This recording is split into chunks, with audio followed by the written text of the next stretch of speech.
Welcome back to session 17 of the Naturolls, and we are on part... Ooh, I don't know part what, but part something of the Scorchborn Saga. Perfect. Part something, everybody's favorite. Part something, all probably... the parts. Yeah, we're probably like four or five deep? Yeah. You started with 11 or 12. 10? You might have been 10. I think you started with 10. So this is like, probably 7. I think it might be 8 if it starts with 7, but yeah. Or if it starts with 10, yeah. Depends on how numbers work. Numbers are... Well, we'll cut all that out then. No, keep that in. That's what the people want. All right, so I will bring us back in with a little... first, I have everybody today, because we haven't been here for a little while. I had them just starting off at the campfire, where we find ourselves surrounded with our friends, sharing tales that have happened in the past tales of adventures had with all of our companions, and sitting around the fire. We had some good food, probably had some good drink, probably some more than others, and I just wanted to open up the opportunity for anybody who would like to share or speak around the campfire, which if they don't, that's also fine. But we haven't been here for a bit, so I was like, hey, I'll put it out there. Maybe it would be helpful to have a recap of our last session. Also reasonable.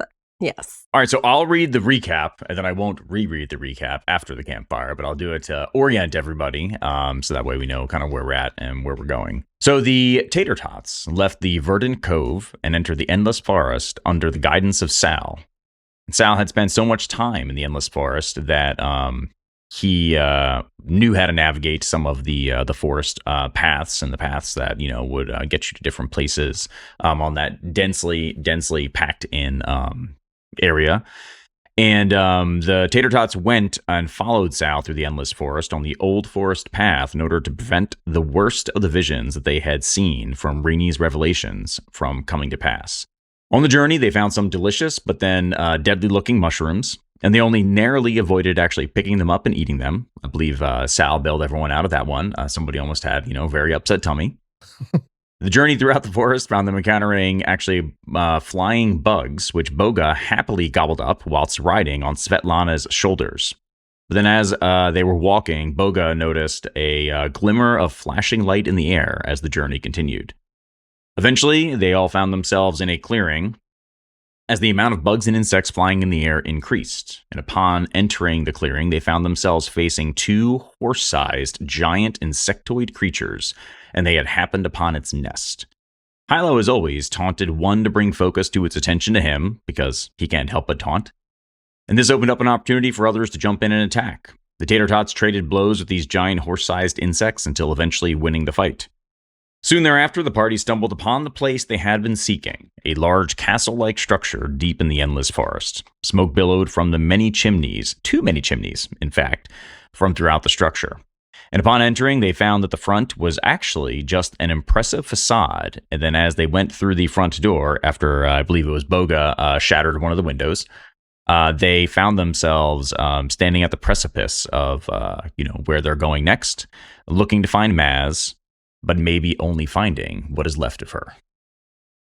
Well, that's ominous. Michael and I had multiple conversations where he was just like, are you going to kill your own PC?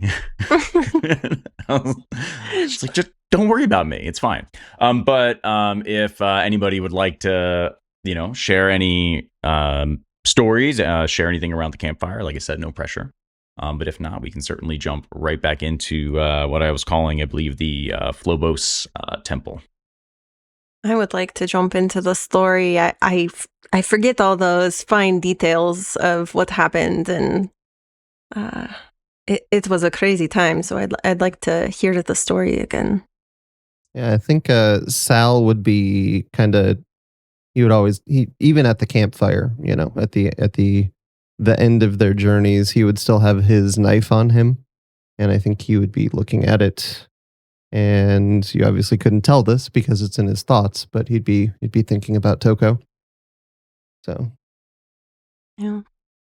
Okay, let's jump into the story. I see Sal kind of in his thoughts, and I offer him a very small pat on the back. Just as a sign of, I'm there for you, buddy. All right. Well, so we are going to then come back to our story to find out. Well, actually, I shouldn't say find out, but to continue along to talk about what happened once we got to the temple and what became of Maz and how you guys got there. So we find ourselves entering what seems to be a very large structure, very impressive facade. But then as soon as you went in through the front door, suddenly you found that it narrowed out dramatically. And it turns out that the entire thing is actually built, as kind of like a mock of a very large, impressive building. And going inside, the walls are enclosed into a rather small room. Torches line the walls on either side of everybody. And there's a gigantic hand, like literally a hand, statue in the middle of the room with torches on the top and tips of each of the fingers pointing directly up towards the ceiling. The palm is open. There is, a slight breeze kind of blowing from the back of the room that you're in towards the door. So it's as though the air is still somehow kind of flowing out a little bit, which seems a little bit odd and may not, make sense given that you're going right into the building. There's two doors in front of you. You don't know if they're open or locked. There is nobody around any of you guys right now. But as I hand it back to the players, the breeze carries the scent of something burning, a slight scent of something sort of like fetid and rancid in the air burning, and then it kind of fades away. And then I'll hand it back to the players. Does it smell like burning flesh? Yes. Oh gosh. Oh no. Quick question of just clarification. You said there's a breeze from the back of the room. Is the back where we entered, or is the back ahead of us? I think about this differently than other people, so I just want to make sure I'm... Yes. So it would be not from where you came in. It's like as though somehow there's a breeze coming from deeper in the building going out of the door, which seems odd because you would assume it would be kind of the other way, right? Okay. I will say before we the start... door's open too. Svetlana, like thinking of the vision of Maz from the fortune teller, where her arms were shackled and she was pushed and smoke coming from her body. She's going to say a quick prayer to Kor, and she rolled her paradise for this session, and she got a 4, 4, and 3, so pretty good. So I'll have those to use if needed. Is that the best you've ever rolled on your prayer dice? I think it might be. Yeah, probably. That might be. I didn't hear a lot of 1s and 2s. So. No, right? Normally it's like 1, 1, 1, or 1, 2, 1. Yeah. No, that's very good. That's makes a big difference. So. All right. Sal is going to walk up and investigate the hand. He's not touching it, but he turns back to everybody. He's like, what? Is this just a statue? Is this something that you think we need to worry about? Is there anything that Sal sees that is particularly interesting about it? Like, does it look decorative, or does it look like it had some other purpose? No, it looks decorative. It looks like kind of like you'd expect in a place of in a sort of religious sort of sanctuary, right? That they build to impress. Okay. So the goal, I think, what impression Sal would get would be that you walk in and you see that and you go, ooh. First of all, you might be like, that's a choice, but that it is impressive that somebody built this thing, and perhaps the flames coming out of the fingers maybe connect to something that we've been hearing about, right? That'd probably be about the only thing that might, kind of tickle the back of your brain a little bit. Okay. What's it made out of? Looks like a common stone, so sort of like stone, marble, something like that. I mean, it's a little bit darker, so probably not marble, right? But be something like that. Yeah. It's fairly smooth to touch. Seems very well made. Like, I mean, you're like, ooh, like again, like that's whoever did this. Like they knew what they were doing. Yeah. Yeah. Are the flames of magical means, or do they have like a fuel source? Oh no, Can they have Bogha fuel use her source. arcane sense to? Good idea. Yeah, sorry. They're flames. They're torches. So kind of like it actually. So to help out, then if you see the torches on the wall, that the flames on the fingers burn similarly, that they look like they are there for decoration and lighting. Okay. Sal would kind of picking up on what Bogha was doing, just be like, Bogha, are you getting anything in this room? Is there anything that you're picking up? Does Bogha detect anything with her arcane sense? Any magical energies? She's just kind of holding her hands out, like, feeling Can I around just- the air. I was just gonna picture, you know how in like old shows you would have like a stick that was in the shape of a Y, and you'd be like using that to like try to find water. The Dowsing rod. Yes. yeah. Sorry, I just pictured that in my head and it felt silly. So I just want to double check because now it's been a minute since we've been back looking at all these abilities. So I want to make sure I got Yeah. Unless you're Correct. listening to this on the show later, in which case it's hardly been any It time at happens. all. Yes, hardly been any time at all. Okay, so it says within Close range. Yeah, so I would say that as you put your hands out, it is not something you get in the room, but you get the sense that if you went further in, that it's like tickling kind of the tips of your senses, right? Just barely hitting it. Is you feel that there's more to come as far as that magic kind of sense, that field of there's more here. And so you would get the sense you got to go deeper as it is further into the building to learn more. Bogha, that hand is very Bogha sized. Maybe you should try to sit in it. You think? What could possibly go wrong? It would be the funny thing to do. I don't know. I don't know how serious it is to actually try that, but Give me a leg up, please. okay. I will get underneath Bogha and boost them from behind up into the hand.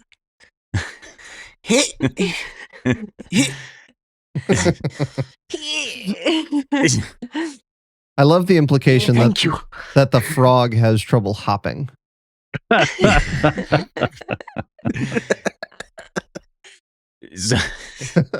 So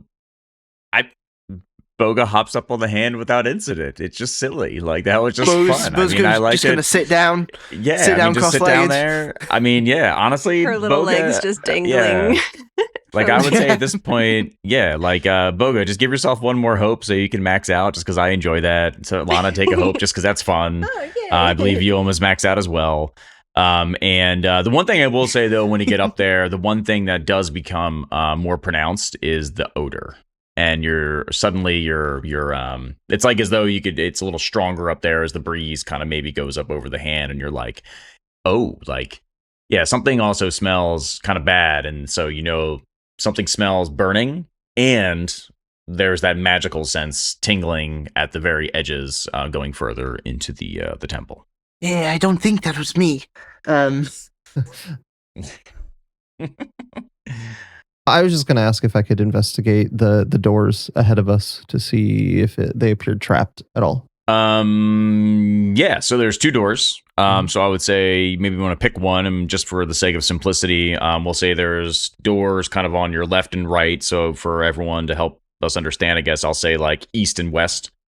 So do you want to do the one on the like west part, or do you want to do the one on the east part? I will take the east door and just start kind of feeling around the door frame.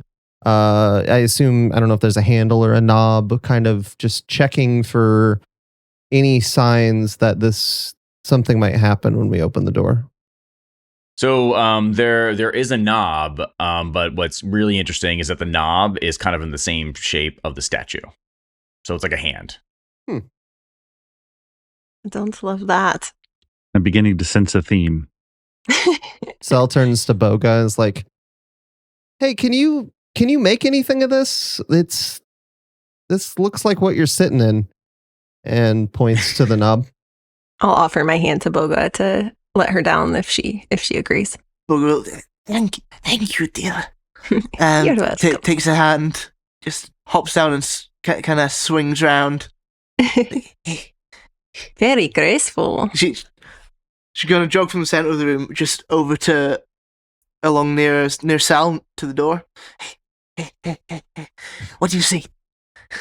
The knob is a hand, which I feel like there's a handle joke there somewhere, but I'm not Hilo, so that's not my business. Hilo shakes his head, wishing you had actually gone for it. Oh, that's amazing. Do you get anything? I can't find anything that suggests that opening this door is gonna be bad for us, but you know a little bit more about the magic than I do. The arcane is a little bit faint at the moment. I'm getting nothing. I try give the door a handshake. Realize that the webbed fingers don't really work for this. The doorknob shakes your hand back. No, I'm kidding. Oh. Yeah, it doesn't do that. No. I was waiting for something like that, actually. But nothing. I mean, it seems like a doorknob. So you turned it a little bit, Bogha? Tried to. I'm not sure. Yeah. Really shaking the. I'll grab it by the fingers. You find out that you can't really turn it, and it appears to be locked. I suppose Maz left with our skeleton key. Yeah, probably. Can Sal try to pick Dang the it. lock? Certainly. Okay. I You want to roll for finesse? Absolutely. Sal has advantage due to pick and pull. Yeah, I mean, it's not. I'm rogue- setting it at like 12, so it should be pretty Okay. easy. Well, you don't know how I roll, so Spoilers. I mean, interestingly, before I add anything, that's a 12. So Wow. that is a We're good. 12. That's a 12 with fear, sadly, but that's a 12. Plus 3 plus my advantage. So I don't if it's a 12. I mean, that's fine. I just want to start stocking up a lot I right now for Oh, some strange no. reason. So I'm just going to grab the token. And the door is unlocked. That's so strange. I mean, I forget what do I max out on? Does anybody remember? What's the max fear? It's like 8 or 10 or 12. something. I don't think 12. you have Thank a you. ma- 12. Oh, Perfect.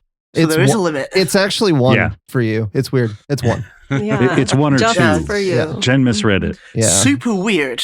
It's Yeah. it's in it's in the fine print of the player's manual. Mhm. Teachers only allowed Mhm. one fear. Mhm, Weird. mhm. It's weird. a good They rule. updated it in the latest It's a good SRD. rule. It's a good rule, though. Yeah. Sal, after he picks the lock, turns back to Bogha once more. It's like, hey, why don't you give me a hand with this? And he reaches in and kind of shakes the hand like Bogha had to see what happens when the door opens. He's kind of like bracing, like he's expecting something as he opens the door. So it's a slow, careful opening of the door. So the door goes. You could just have your kid run in if you need the door sound effect. I thought about that, but he's not here. He's not here. Okay. The door opens, and you see an empty room with some tables and stuff. I see on My the kind of room. map. Yeah, I see on the map there is like a red thing on the wall before the door. Is that anything of note? Curtains, Curtains. Okay. just windows. If It's I peek out curtains for the you to curtains, do I see. see anything suspicious outside the Yeah, curtains? just outside. Sal would peek through the door he opened, just kind of take a glance around, see if there's anything that he didn't see as the door opened, anything to search, anything like that. So when Sal opens up the door, you would see that there's some chairs, multiple tables. Seems like there's just kind of maybe some miscellaneous supplies, some jars, things like that. It actually is, for the building that you just walked into, it is a shockingly unremarkable room. Right? You're like why does this even exist here? Like, it looks boring, especially after the giant crazy hand thing in the last room and the hand doorknob. And then you kind of glance around the room and notice that there is really not much to see. Which is suspicious. Maybe it's a facade like the outside of the house. Sal pokes his head back out. Hey, Yriel, anything going on with that door? Yriel would like to investigate the door and make sure there's no traps or anything around it before I mean, I don't know what kind of a GM would put traps on things. I'll but- tell you what That's kind of weird, GM yeah. would put a trap on things. Let me tell you. Not this guy. So you can certainly investigate the door. So give me, it'd be an instinct roll. And so I'd like to say then, as Yriel is investigating the door, two things happen simultaneously. So as Uriel's investigating the door, the two things that happen are that you're looking, right, to see if you can find out there's a trap. And is it safe to assume that Sal kind of like is walking out of the other room? When he poked his head out, he would then kind of be watching Yriel so he'd have to move out further. Yeah. As you start to move out further and Yriel looks at the door, you suddenly get the faint breeze kind of like go right over the back of your neck. Coming out of the room you just looked in.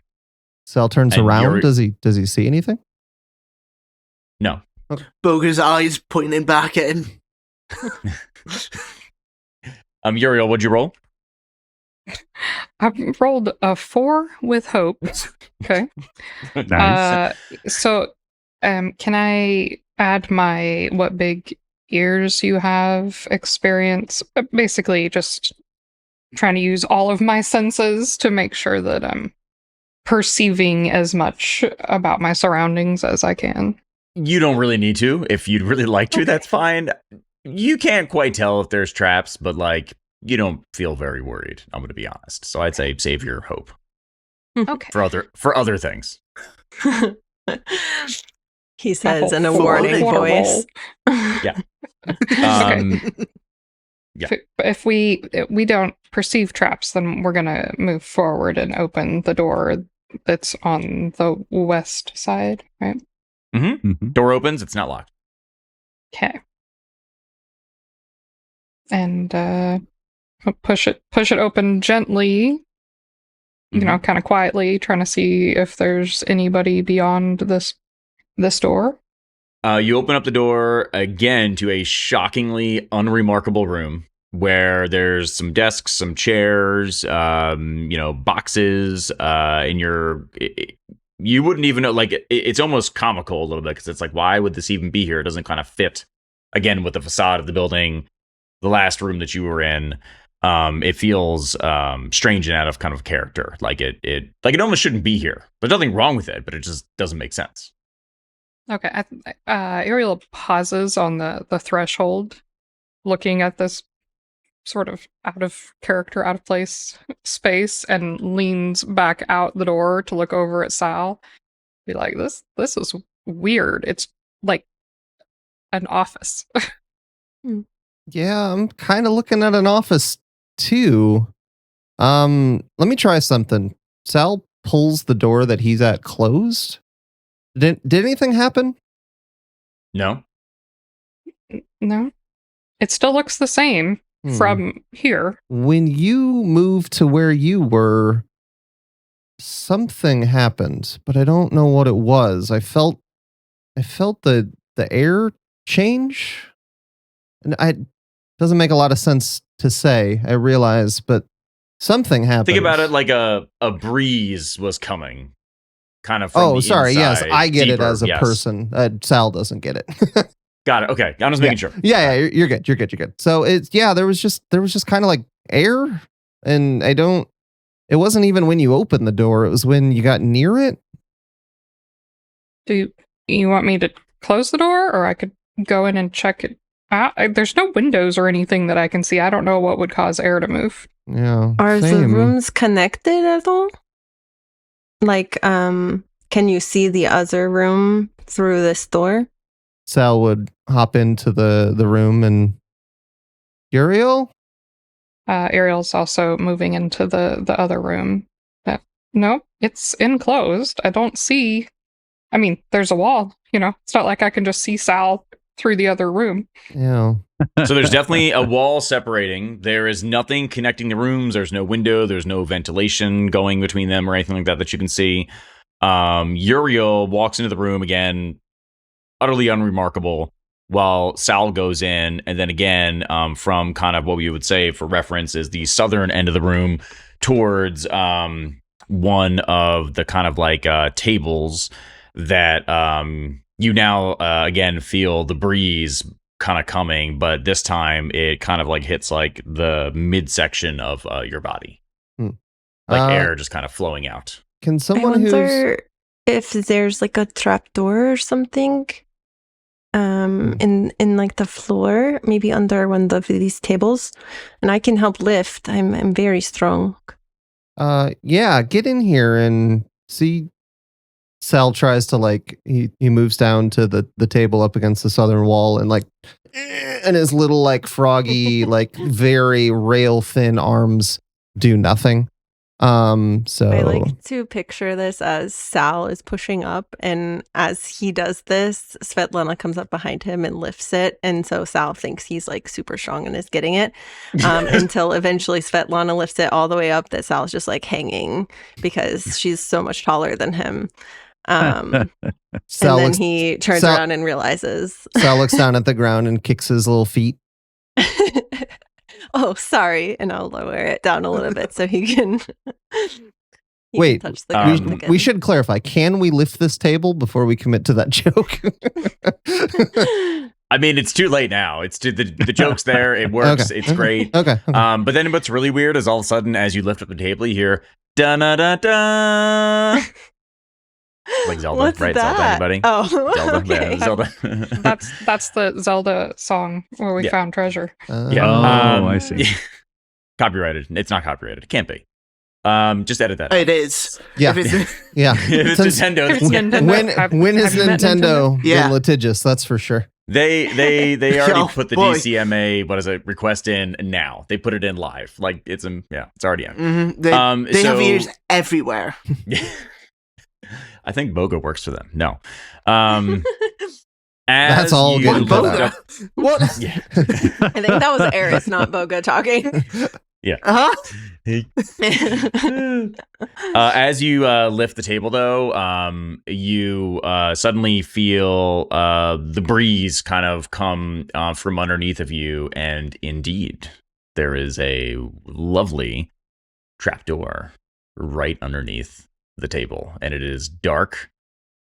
You can see it a little bit, and the only thing that you can see is that it's like sheer blackness kind of in the middle, and then just kind of licking the edges of it, you'll see that you're assuming there's torches somewhere down there because you can kind of see it just barely kind of penetrating the darkness beneath. Do we have to lick the edges of it? Yeah. Yeah, we do. We Before you do. penetrate. Yeah. Can we not just look at it instead? Oh my! I can't believe you guys would make an inappropriate joke. This is awkward. I know, right? I mean, teacher set us up. That is not fair. You can't say lick the edges and then penetrating the darkness in the same sentence and not expect some jokes. It's just impossible. I mean, I did it and I stand by what I said. I just listened back to Rarik licking their finger and sticking it in the hole to see, and Oh, that was the one that broke me. you being the only person who wasn't like, are we sure about that? No, I was like completely serious too. I was like, "What are you guys Yeah. laughing about?" I don't Yeah, know. It's that so was- funny. that was really I'm funny, testing for the actually. wind.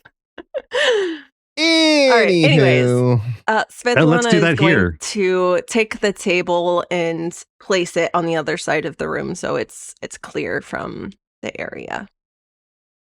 Mhm. And then Okay. also, question: is the trap door? Is it actually a door or is it a hole in the ground?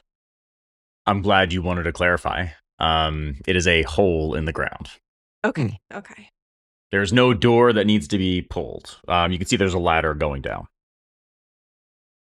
Looks Is sturdy. it- Now it's just sitting under the. Did it have a carpet on top of it or anything, or was it just a hole under a desk? It was I feel a hole that- under a desk. That would saves time in meetings, I guess, but not ideal. Is the hole big enough to fit Svetlana, who's very large? Oh, yeah. It's definitely sized so that you would assume people from a variety of sizes and ancestries could get through. Okay, How perfect. big was the table? It is It's a fairly decent large. size. Yeah. Yeah. But I mean, it's not like overly heavy. Yeah, Sal is going to head back out into the main room and tell everybody, I think we found where to go next, and Yriel? he kind of sniffs the air, like based on the smell and what you all saw with the fortune teller. I don't know that we should delay. I noticed that Yriel's not in the room, so I would run over to the other door just to make sure she's okay. Yriel. Oh, okay. You're in here. Hi. Yes. What? What happened? There's a trapdoor in the other room, so I think that's where we might need to go. Did you find anything in here? Did I find anything in here, GM? Do you want me to roll a whopping 4 again? Yeah, I was gonna say, I guess, how much or how kind of deep or how much are you looking? I guess I would say, like, are you kind of giving it a quick glance? Do you want to take a deeper investigation into it, or? Well, presumably she was in there since Sal and I went in and lifted the desk, so she had a few minutes. Yeah, I would say, a minute or two, just kind of looking around. I'm not tall, so it's easy for me to peer under things. Yeah, give me an instinct roll. Okay, gotta be better than 4. It is! That's 19 with hope. Oh, wow. Oh, cool. Take a hope. As you look around the room, you glance at, again, what is largely kind of unremarkable, and you look around it one time, kind of glancing up and down, seeing if anything catches your eye. You sort of reverse that, and I kind of picture you almost like panning like a camera to the one side and then kind of panning back the other way. And then you get almost back to the door to face Svetlana. And then then it just goes, and you pan right back really quick, though, and you kind of like squint your eyes a little bit at one little spot. And you notice that there is a little carving on the wall that kind of just like caught your eye a little bit. You can see maybe there's figures on there. You're not sure exactly like what from where you're at, but you could easily walk up and get closer. I would tell Svetlana that I saw this carving on the wall. Maybe she should look at it. She seems a little more familiar with the... Is it the sun symbol? World religions. And I get intrigued because I remember that the other sun symbols were carved into the wall. So I'll look at it, investigate, and see what I can find. Yeah. So as you look at it, it's actually not a symbol. I guess the term for it would be like a frieze. So it's almost like Frieze, I think is the right term for it, where it's kind of like a story carved into stone. Oh, and so you see that there's kind of like 3 big parts. And in the first part, you see a person on their knees, hunched over, looking like they could be in distress. You see another person standing over them with a torch in hand. You kind of cut to what's the next part of it, and you see the person who was on their knees, you're assuming now, laying down on like a sort of table. The person above them now has torch in one hand and a knife in the other. And then in the final part of it, you just now see the person, the standing person kind of standing by the side, and you see flames surrounding the person who was lying there. I think this is a Scorchborn ritual. I call Yriel over. Come look at this. Like they're glorifying the sacrifice? It seems that maybe part of the ritual is to kill the person or at least maim them before they become Scorchborn, is what I'm gathering. This person is being put on a table and there's a knife in the person's hand and then they're engulfed in flames. We really need to get to Maz. I'm afraid she's going to be part of this. Yeah, Yriel kind of pales at the idea and agrees and hurries over to meet everybody else by the table pole. Svetlana will run back to Hilo and be like, Hilo, are you okay? You've been kind of quiet. Hilo's actually just been standing in the original room, kind of like looking back and forth between the different places and trying to take notes on what everyone's seeing. And he can't be in two places at once, so he was kind of like befuddled. Do you understand what's going on, Hilo? We were supposed to go towards Sal, but Yriel found a pretty picture. Yeah, it is a picture, but it is not pretty, I'm afraid. It was a ritual sacrifice or something involving the Scorchborn. But agreed, we do need to go to Sal, where they found the trapdoor that may lead to wherever they're keeping Maz. So, and I start walking back towards the group. Meanwhile, Bogha has gone in and just sat on the table. Legs swinging. Her legs now swinging again. Yeah, I can just picture humming a little tune to herself, like kind of off key.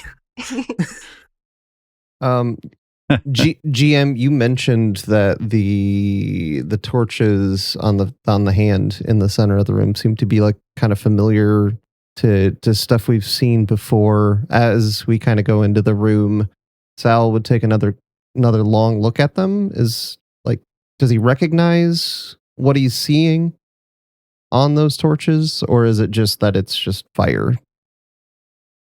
These ones are just fire. The ones on the hand are specifically? Yes, they are just fire. Okay. Yeah. Just want to check. Sal would pull his knife out, his advanced returning blade, before. Ooh. I think you would go downstairs. Go down the stairs first, or you say it was stairs Ladder. in the ladder. Ladder. Sorry, you'd go down the ladder first. Okay. Is anybody joining Sal to go down the ladder? I will I mean, we're go all following, last. kind of. I am Yeah. the loudest, so I just love that So- everybody's diving right in. So this is great. Yes. So it's going to be Sal followed by. Actually, no, don't even Bogha. worry about that. Yeah, I don't need a specific order, I guess. But how about this? Just that everyone's going to be going down, and that Sal's first and Svetlana's last. I can work with that. yes. So we are going to go. And so I'm going to swap us, just kind of a general backdrop for the moment. I have my fear counter up, which actually, sorry, hold on. Thanks to Yriel, I had to give me an extra. Do I have enough right there too? Yeah, that's where I'm at. So, whoa. Yriel didn't roll with fear. That was I think it was Sal. Oh, sorry, it was Sal. That was Sal. Mhm. Sal's helpful Thanks, that Sal. way. Yeah. So as each one of you start to work your way down the ladder, you find yourselves surrounded first in that specific section as you just kind of get right off in darkness. You look down ahead of you and you're in a tunnel that, suddenly now feels that it is beneath the ground. You are surrounded by stone walls on all sides of you.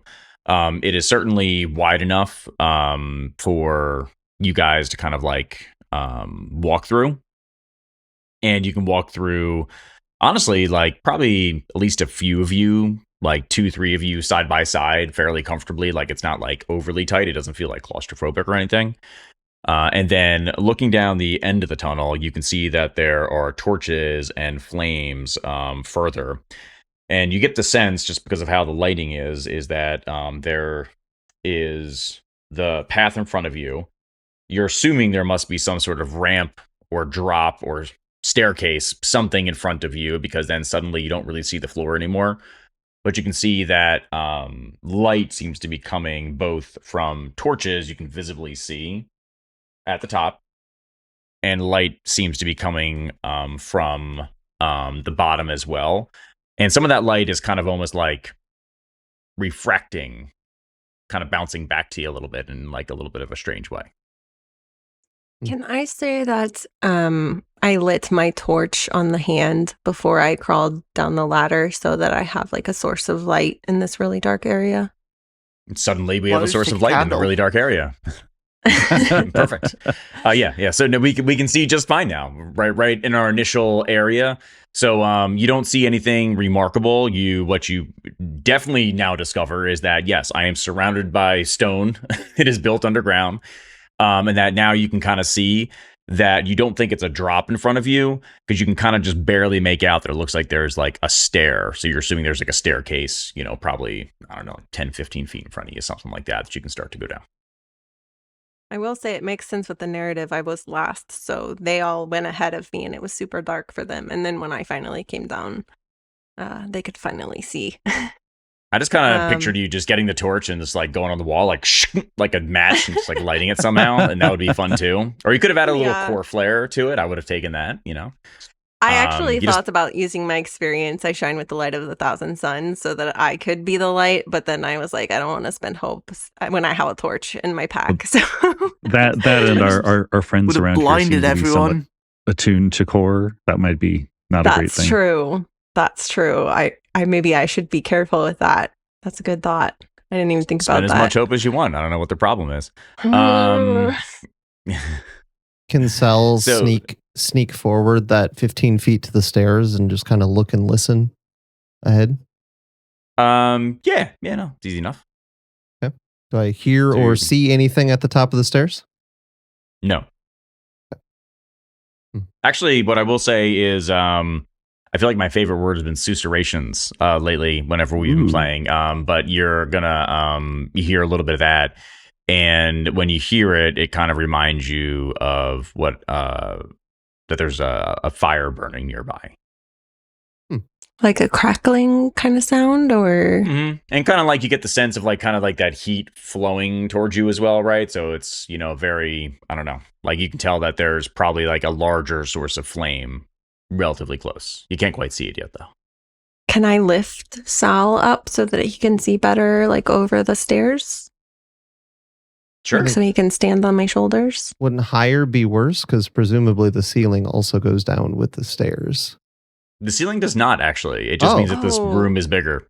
Is it? It's going down, not. Sorry. The stairs are Yes, going down, it's going not down. My bad. Oh, so okay. the stairs I are misunderstood. descending, and then the ceiling stays flush with where it's at right now. So it's actually as though the room is getting bigger, and you're going down.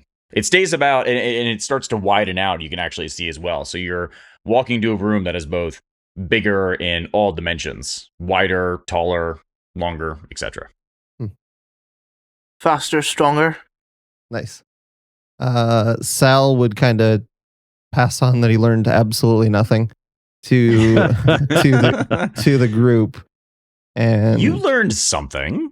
The something we know that what our surroundings are. No, he would pass on. We learned that the stairs are going down. Yeah, we can go down the stairs. Do we trust the stairs? Bogha, do you get any sense? Have another alternative?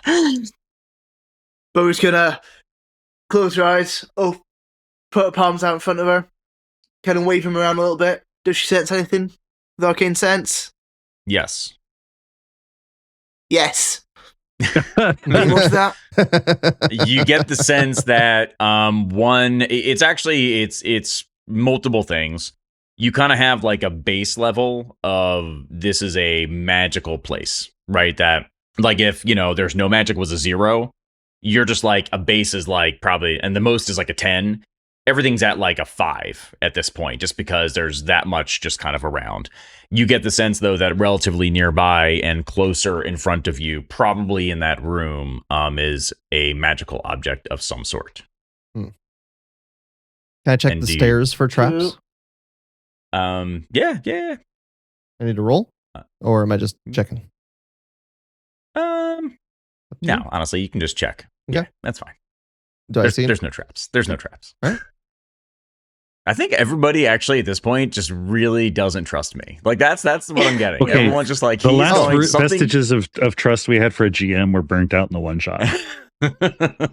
So I have an idea, and it might be a bad idea, but I have a glamour stone in my pack that I had found earlier.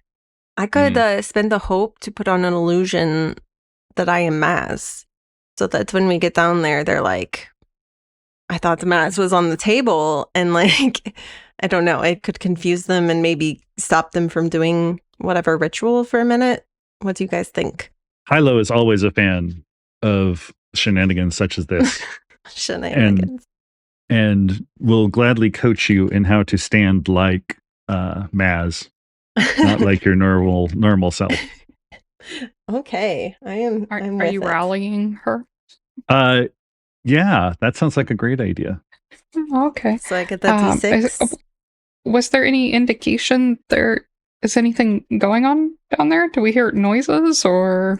I didn't Sal hear went anything. forward and heard nothing. So like, I'm just, you do you. I'm just saying, like, you're getting real deep when we don't know anything that's happening in front of us, but that's fine. Sal would see Svetlana take out the glamour stone and like hold up a finger, and then he would sneak down the stairs to see what he could see at the bottom of the stairs. That change anything? For me? Yes. Oh. As Sal descends the stairs, he looks around. And there is nobody in this expansive room in front of him. It's relatively large. You're talking, probably 30 feet by 40 feet across. The ceiling now is more like probably 15 to even 20 feet high. You're struck by how impressive it is that this thing exists under the ground. In the middle of the room is as though somebody had like put paint on their hand and like plopped it on the ground. So there's like a hand print, but it's like gigantic. It's like 10 feet across. And it is surrounded by flames that are burning right now. In addition, after that kind of catches your eye, you sort of glance up, and then you see a 3-paneled mirror just on the far side of the room in front of you. Oh no, not a mirror.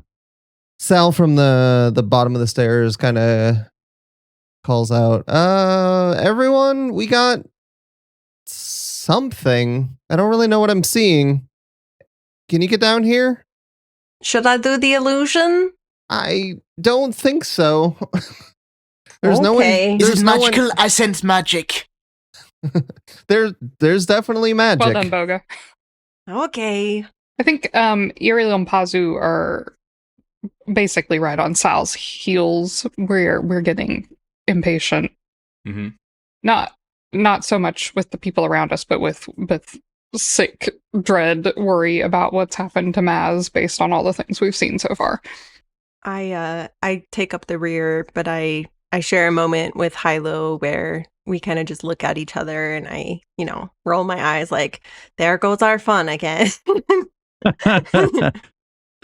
Hilo shrugs, but precedes her since she likes to normally take the back.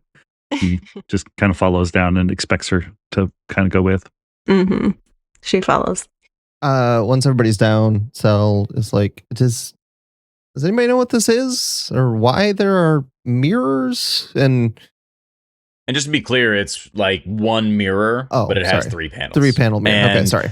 As you guys get down to the room, the one thing that you notice is that there is a it looks like a staircase off to one of the sides. Let's say, I guess, down towards the bottom or south end of the room, just to try to give you a reference point. So it's like the north part is a wall. The eastern part has the mirror. The ring of fire with the hand is in the middle. The south seems to have a staircase going down, and you are coming from the east. Okay. If you had a map in front of you. Okay.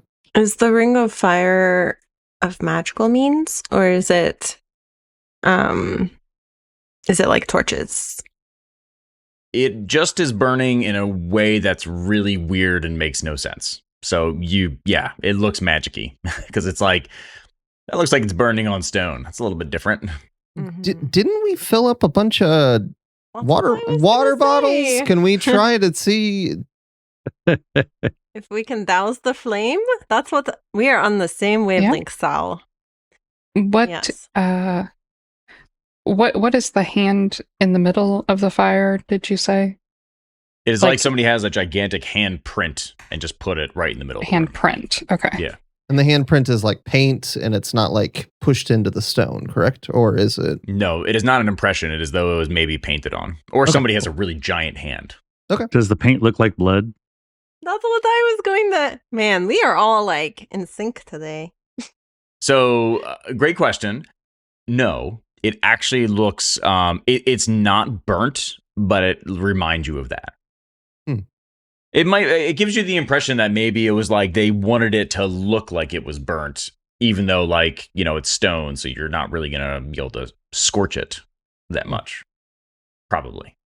Interesting choice of Depends words. how much fire you use, I guess. Well, meanwhile, the ring of flame is just kind of like burning and it's not damaging the stone underneath of it. It just kind of like keeps going. And again, doesn't really make a lot of sense. And you kind of see it refracting off the mirror on the far east side of the room. Do we recognize this mirror? Does it look I was familiar? going to say, you know what I like to do with mirrors? Does Maybe the I mirror should have go a ahead really and cool just throw frame? an axe to it. I'm just surprised that Svetlana didn't already smash it, first of all. Because I was I've waiting learned for my that lesson. to happen. Yeah. You don't recognize the mirror, no.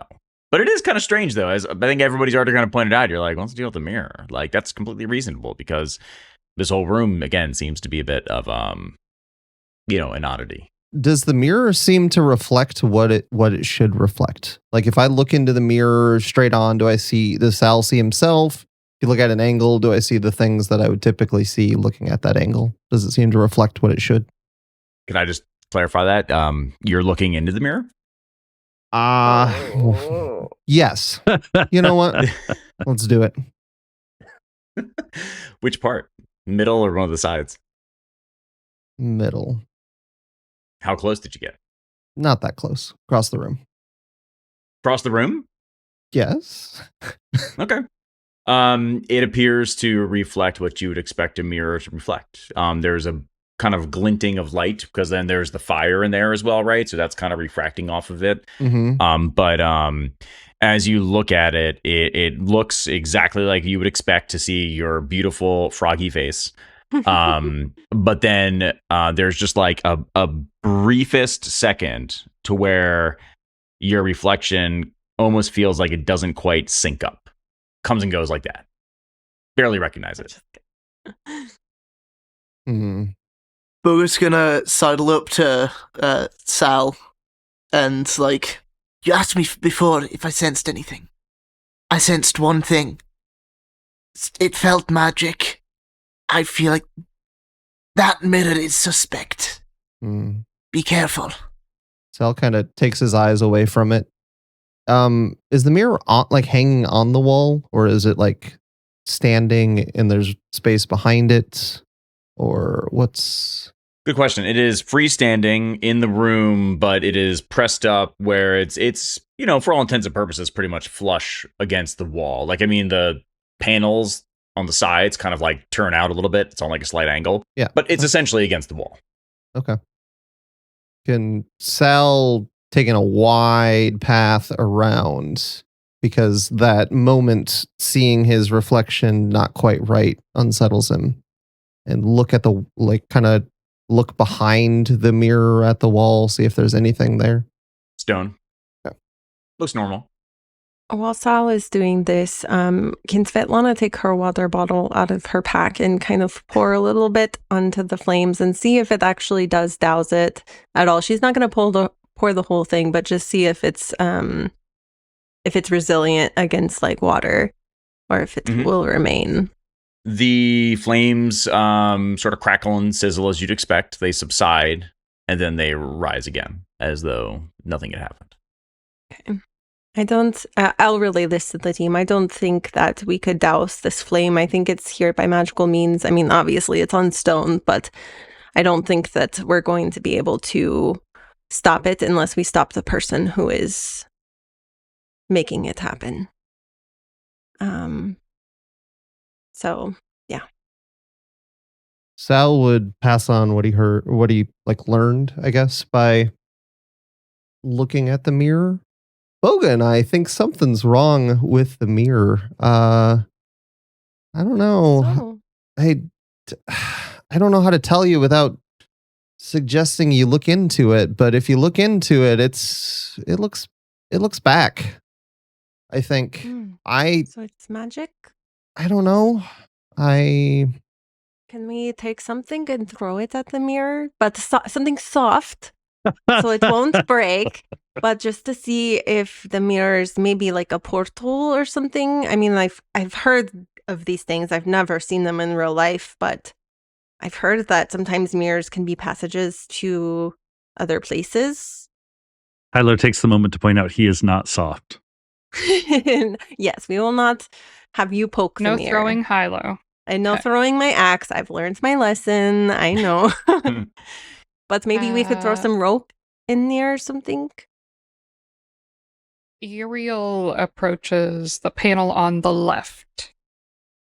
Not looking into it, after Sal's warning, she approaches from the side and pokes it. You're going to touch it with your hand? Maybe you weren't there when I started kicking the thing that was keeping the Skylands afloat. She's going to kill us all. Oh, I remember that. Yeah. Mm-hmm. It feels just like a mirror. Exactly what you'd expect. Okay. Hmm. Then, as it doesn't appear to be some sort of vortex that's going to suck me in as I move in front of it, I'm going to go ahead and move around the side in front of the mirror, I mean, obviously close enough to touch, and look into it. And I chose the left panel because team left. Right. Team left. Oh, wait. How left. close are you to the mirror? Within arm's length. I love that for you.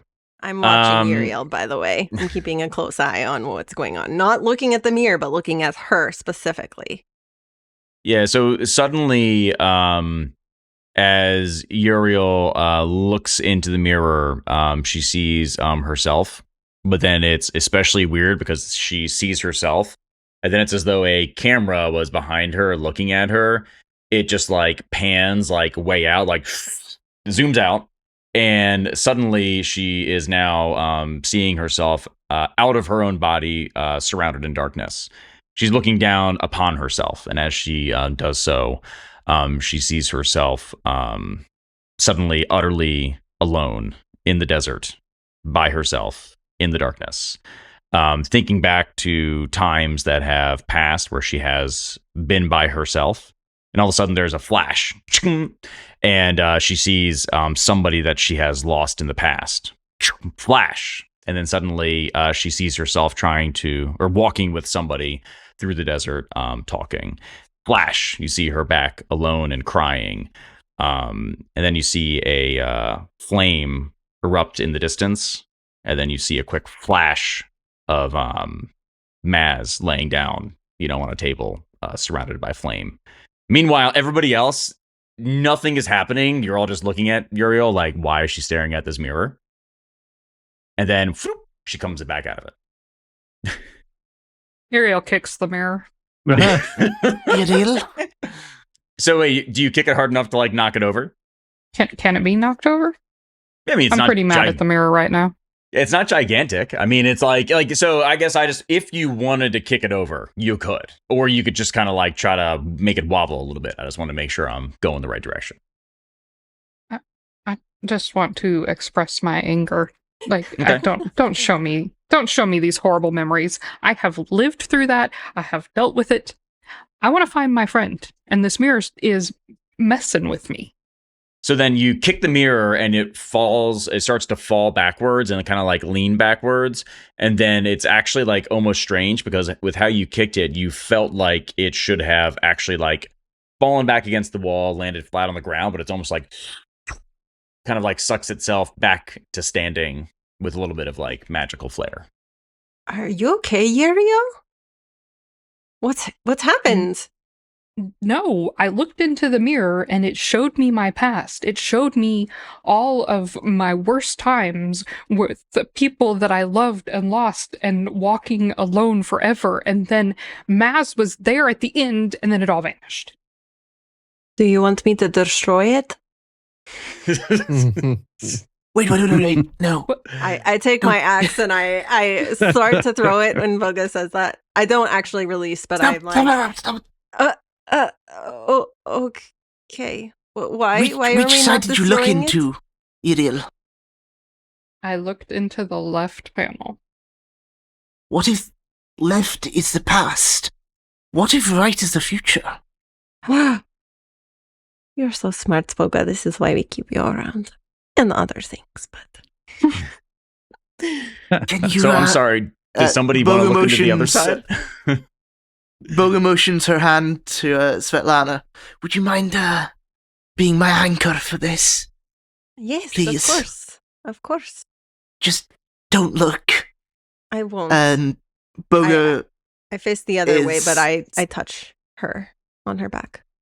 but Bogha puts her hand onto Svetlana's arm and looks into the right side of the mirror. So very quickly you look at yourself, and for like a second you're actually looking and you're just kind of like, yeah, everything's fine. And then all of a sudden, again, zoop, big zoom out, surrounded by complete darkness. But then this time, instead of you just being surrounded by darkness, kind of jumping in from scene to scene, it's almost as though it zooms back in and you see yourself like directly behind you. So you're kind of like close up. And then you see yourself in a room surrounded by stone. You see a person, a humanoid kind of figure, on a table in front of you with a person with a staff nearby and a person with a knife also nearby. You see a Qatari through some bars as though they were being held prisoner a little bit further behind. And then again, it's like a flash. And suddenly you see what kind of actually just looks like a relatively kindly, older, sort of like orc, like wizard. Looks a little bit like friendly, like meh, like kind of standing around. Boom, flash. You see Maz, and you don't see anything else other than kind of like a smile and like laughter. And then suddenly you see yourself with your skin beginning to turn a darker shade, going towards gray and then black. And then you start to see little specks of sort of like flame, or like almost like more like as though there was lava underneath of your skin erupting from where your veins are. And then you look back upon yourself, and then suddenly it's all gone. Bogha takes a sharp breath. What did you see? Did you see the same thing as Yriel? I saw. No. This is. I must gather my thoughts. Give me a few. I will. Not good. It is not good. I hold Bogha a little closer and kind of do like a friend hug, like a side hug. Thank you. Yes, lean on me. I'm sorry if it was difficult. Did you see Maz? I did not. I saw so much else. There was this stone room similar to where we are now. You remember the picture you saw in the Yes. the other room? Yes, the ritual? It was a scene similar. It felt similar, anyway. Oh no. There were caged folk. Cages, screams, rattling. Then it all then quiet. I get an impression of a kindly woman. A kindly one. From there, I know no more. Bogha's going to keep the last part of that image to herself. She doesn't want to freak out her friends. I like that. That's good. I'm so sorry, Bogha. Do you want me to look in the middle one? I don't want to subject you to that again. Do you think we need to look? Do you think it is helpful information? Bogha looked in the right hand. Mm-hmm. Mm-hmm. I did. Yes. Will you hold on to me, Bogha, as I look in the other one? I'm going to... Of course. Of course. I kind of want to look like Maz, so I could maybe try to see Maz in the reflection and see her present instead of my own present. But I don't know Ooh. if it works like that. Do it. Okay. I will spend the hope to look like Maz. And then look into the middle mirror holding Bogha. Again, I'm just glad that everybody's like, this is doing some really weird shit. Let's do more. It's interesting. Yeah. So sorry, let me make sure I got it. You use the glamour stone to look like Maz, and now you're looking into the mirror. Yes. In the Okay. middle. In the middle. So you look into the mirror and you see yourself as Maz, which is actually kind of like sort of off-putting in a way because you've seen many mirrors throughout your life and you've always looked like you. So it's actually like almost like sort of like disorienting for a second. And then as you kind of come to and realize that that's the illusion and not actually yourself, you actually just see the you in the middle. And all of a sudden, you're like bifurcated and separate. And then there's you on one side, and then Maz on the other side. You look over at the two things because you're thinking, there's only one of me here. This is super weird. And the Maz just sort of fades away in the reflection as you look. Then, as you look back towards the center of the mirror, suddenly you see the your chest, where you kind of often refer for your devotion to core, start to glow and light up, and you're hit with the sense of warmth. And then you flash to when you were just praying for Maz at the beginning of entering this temple. You flash to when you've prayed to core as Toko, leaped over the side of the ship. Suddenly, boom, again, flash. You're going to go back towards then when Virex died and you revived him with the power and light of core. And then suddenly the the warmth in your chest actually becomes like too much, and it starts to almost feel as though it's going to be erupting out of your chest. And then it goes away just as quickly, and you're left with a sense of loss and dread. And suddenly, after seeing that last one where you brought Virex back to life, you think back to now all these times where you get like 3 in a row, just boom, boom, boom, flash, flash, flash of every time you've now said and wondered if your prayers work and if you're doing the right thing and if you're on the right path. And then it's done. I collapse to the floor. Oh, boy. Sal would rush over and Sal. I'm here. What did you see? I thought that I would see Maz, but I just see me and all of my doubts and my questioning of my faith, and I felt my chest burning where I normally feel the light and the warmth of core. I felt such darkness, and I know that I was the one that started this. It's my fault. And I think the weight of that just hit me. I'm sorry. This is not your fault.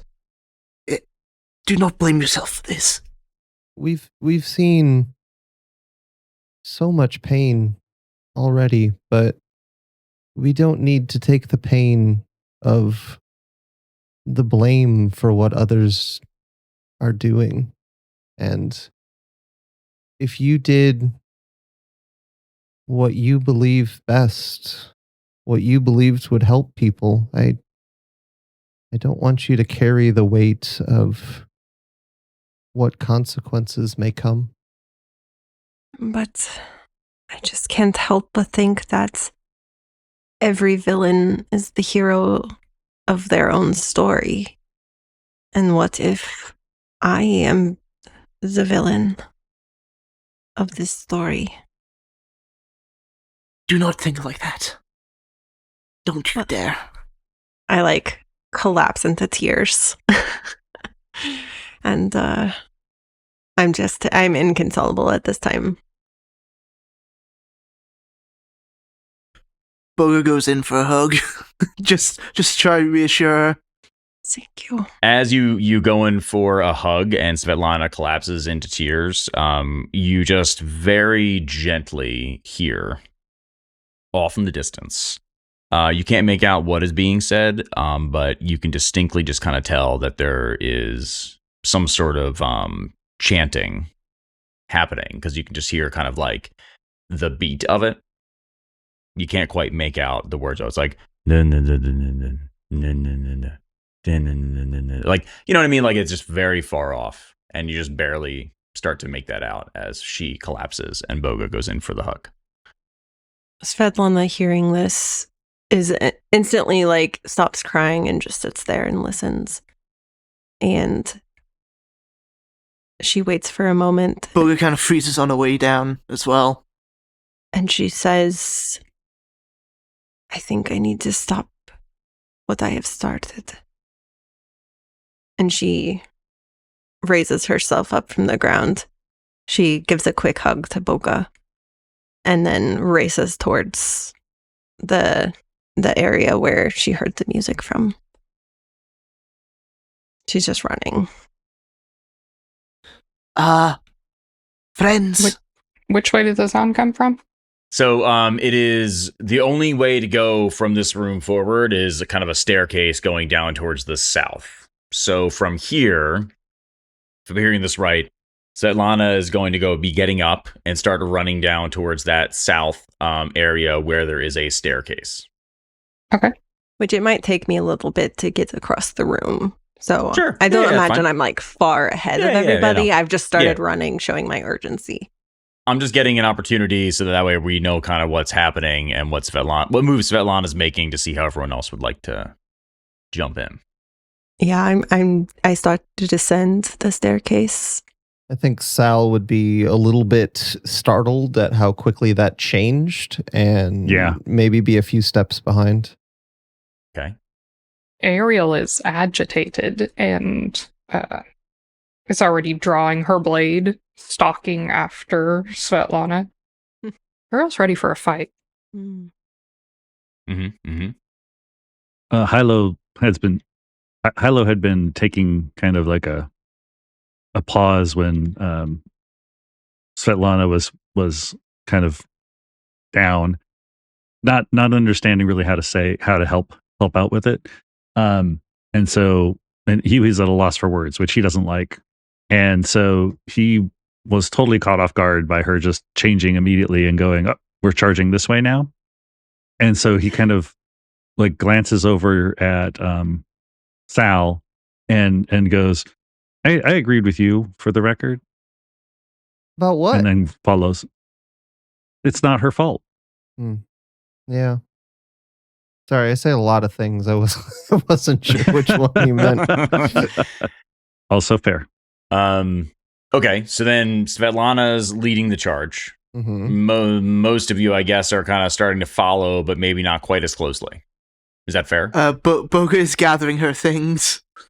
Unless somebody has an issue with it, I was assuming Sal would be in the rear, unless someone else was really wanting it. In the rear. No, we're not doing this right now. Can't do this. We don't make it serious. We don't make inappropriate jokes on this podcast. Oh, dare family you, friendly fun.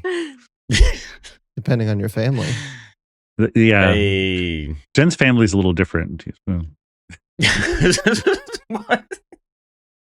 He's not wrong. He's Well, not there you wrong. go. Remind me to Okay. tell you a story later. Learn something new every day. So Svetlana starts to run down the stairs, and so bear with me. I'm going to try to let's maybe think of this as kind of like a moment by moment play. And I'll still have times where you guys can kind of tell me how you'd like to react, but depending on things, I might ask for reaction rolls and things like that. Svetlana starts to run down stairs, and so there's actually a few stairs. There's a bit of a landing, and then there's a few more stairs. There's still torches. Things are relatively well lit. Did you drop your torch, or do you still have it? I would imagine I still had it. Yeah, I think I would still have it. Okay. So then as Svetlana runs down the second set of stairs, suddenly the chanting is getting a little bit louder. Not that they're increasing in volume, but that you're getting closer, right? You enter another room. So you were in like a little hallway where the stairs were. The room gets expansive, kind of like once again, although this time the ceiling is no longer quite as high. So, it's probably like standard ceilings, 8 to 10 feet, still a relatively wide room, somewhat square shaped.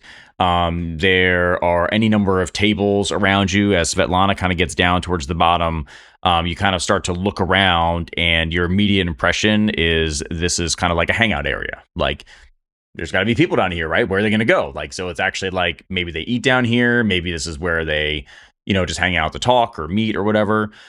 There's a door off towards the eastern side of the room.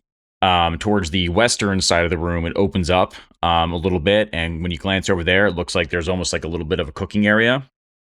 There are 2 separate staircases going down to the south. But you distinctly can tell that the chanting, which is now a little bit louder, is coming behind the closed door to the east. And you can't quite make it out perfectly, but you hear something like, inflama. Inflama. And like you can kind of just make out like that last part a little bit. Svetlana, she's passionate right now. She's breathing hard. Her heart is pounding. She puts her hand on the door and then takes a deep breath and then lets it out. And she just takes a beat, and she realizes that everything she's done wrong in the past has been out of an immediate action that she's taken without thinking first. And she withdraws her hand, and she looks backwards to her friends and just kind of breathes out a sigh and says, "Are we moving forward?" I like to, I don't want to speak for the whole party, but I think a nice moment, if everybody's okay with this, is Svetlana is rushing forward, about to push in, and just kind of looks behind her, and we're all back there with like our weapons as just like a group lined up behind her, showing that we're in whatever she's in. So yeah, I picture all of you arriving at the moment that she kind of like stops and then glances back, right? And then I kind of picture that shot, like maybe her face is kind of like looking slightly downward, and then a camera angle would be like catching the profile of the side of her face looking backwards, and then seeing as the room gets a little bit bigger, all of her companions are standing there at the ready. Yeah, if you're out there listening and you want to make fan art, that would be 10 out of 10. So as Svetlana looks back at her friends, a single tear just kind of like goes down her face as she realizes like these are the best friends I've ever had, and they're here with me about to make this maybe idiotic mistake, but we're doing it together. And she puts her hands on the door handle, looks back at her friends for like a sign of agreement that she should open. I think Sal would nod. We're with you. Yeah. Hilo and Yriel. Hilo nods as well. Standing here with sword in hand. I'm ready to hit first and ask questions. Never. I open it with my left hand, and with my right hand I have my axe. I've doused my torch at this point. I have my axe shining and out of its holster in my back, and I throw open the door. And I'm there ready for whatever happens on the other side. And as you throw open the door, the chant suddenly becomes much more clear, which is Rejujar and Flamma, Rejujar and Flamma, Rejujar and Flamma, Rejujar and Flamma. You hear it kind of like growing, and it's actually like increasing kind of in volume as you go. And I feel like when fire gets kind of big enough, you can kind of hear it.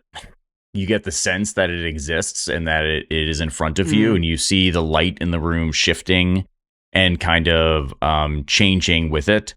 And then suddenly it dissipates, like that bigger kind of flame, like sort of like subsided. And then the chanting stops. But then as the chanting stops, you just kind of hear like a visceral like roar start to erupt from something. And we can take a break right there for everybody and be right back. Oh, that's a good break. Dang it. No, I need to know. But also I need to pee. Yeah.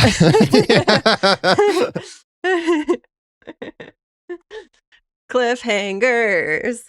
All right. Yeah. All right. We come back as Svetlana opens a door with her companions nearby, hearing a screeching, I guess maybe not screeching so much as a roar coming from a room that was filled with chanting just moments ago. As she opens the door, there's a staircase once again descending right in front of you, because that's all this temple is actually, is just staircases apparently at this point. And the staircase descends down into a room, but the floor of this room, instead of being the same kind of gray color of stone, is a dark, dark red. Off in the distance, you can kind of see what looks like some flames kind of hovering higher than they probably should. Like, it feels like it's not quite like what a fire should look like.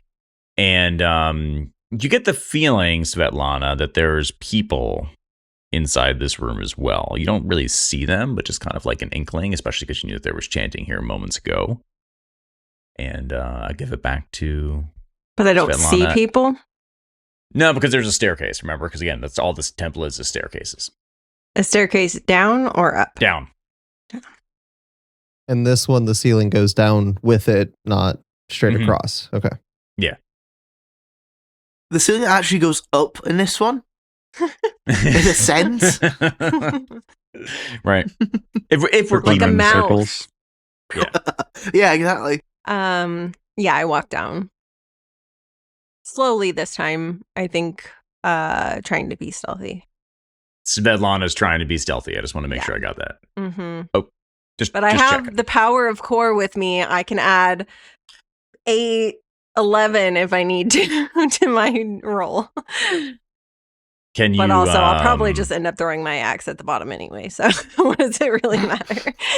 Let's do. You got +2 in instinct. Let's do an instinct roll for your sneaky sneak. Okay, let's do You that. haven't rolled yet. Let's roll.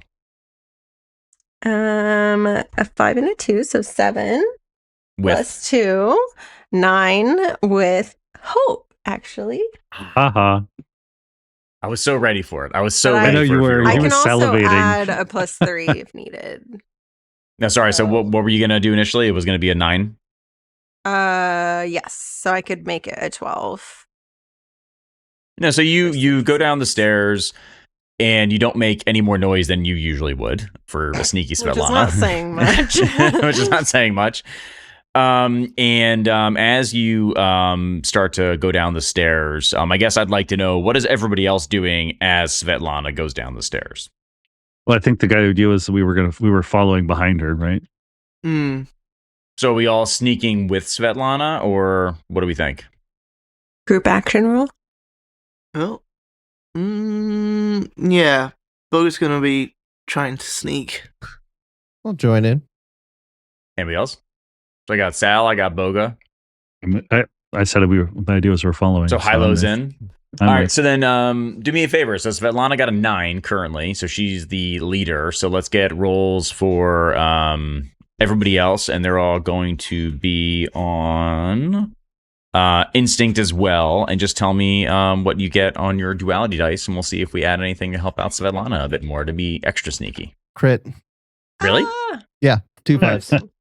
2 5s. Unfortunately, it's still, but it's supposed to be, I think, still just +1, but which seems very not fun, but I'm still happy. yeah. Yeah. 17. So I got 20. So that's Sneaky. okay. Hilo. I have a Yriel, 13 with fear. Don't know if that matters. Okay. So you all successfully, because of the crit, I'll just go with it anyhow. But you all successfully sneak down these stairs all together. I think that at one point, like Svetlana's kind of like getting like a little bit like don't like stompy, and then Sal's like no, do it like this, and like kind of like trying to show her how to be sneaky. And it barely works. Meanwhile, Hilo's kind of just being like kind of clanky. Sal's like putting one arm back there, like no, I'm trying to help him, sneak as well. And as you get onto the ground level, you guys are not seen right away, but you notice that there are 4 figures. They're all humans in cloaks. They don't appear to be armed, but you can only assume that these were probably the chanters doing the chanting.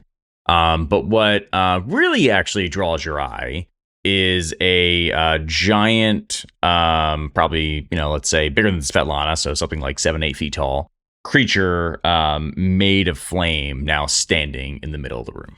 Does not yet see anybody. Does it look at all like Maz? No, this is like a creature literally constructed from flame. Yriel would like to throw a water grenade. I'll let her go first. Her idea sounds better. Okay, so you're going to throw water at it? A water grenade. Yes, I That's made an them awesome in idea. advance of fighting the Scorchborn. Of fighting the Scorchborn. Okay. Well, that's smart. At the thing. At the flame. The At giant flaming thing. Giant flame. Yes. Okay. Hold on 1 second, please. Is that flavor for an ability that you have, or do you legitimately have a water grenade I item? put water grenades in my inventory. Amazing. Because we made them. Yep. I got extra bottles at the shop and Yeah. we filled them with water. I Yep. remember that. All right. So I'm gonna move you guys to a little mappy map. You've done sneaky sneak, chanty chant, and mappy map all back to back. Are you goody good? To backy back. I'm good. Okay. So you guys should now be in a little mappy map with a little flamey flame in the middle. I'm sorry, Sar, if you guys have to hear this. Sorry. So there should be a circle of flame in the middle with a baddie in the middle. We see that correct? Yes, correct. Excellent. All right, and just So to be clear, do you mean a body bad by any chance? No. We can't do this. This can't be a new bit. We do. This can't. Into it. This can be a new bit. Milk the moment, RTM. Milk the moment. Sorry, milk it. Oh no. So Yriel, can you do me a big old favor? What's that? Could you roll me some d12s? D12s. Yes. Yeah. Are these stairs in shadow? Like, are they dark? Are they dark stairs while this is happening? I'd say probably not, only because like there's a lot of flame in the room, Okay. especially from this thingy in the middle. Okay. I would say it's It's on fair to either be side. I'm sure there's some shadows in the room though, so we can try to work that out as we go. That's fine. And also keep in mind that I'm still in the Maz visage, so I So you don't still look have. mazzy. I still look Mazzy, and I also Mazzy might not Maz. have as big of a shadow as I normally do. That's fair. I'm rolling D12s. Are they modifiers? Am I attacking? Yeah, sorry, you're attacking, so I mean, just you can pick a modifier. That's fine. I'm not gonna be picky. Pick whatever's good for you. I mean, I guess like if I wanted to be particular, I'd probably say it'd be.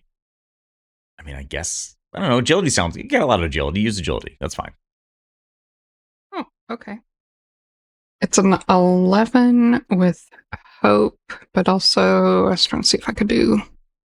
I fall to my knees, or to one knee, and I pray for Core to guide her Yriel's water grenades so that they aim true. And I will give 4 prayer dice. You're adding +4. Yeah. 15 with hope So make sure you take a hope. to land a water grenade.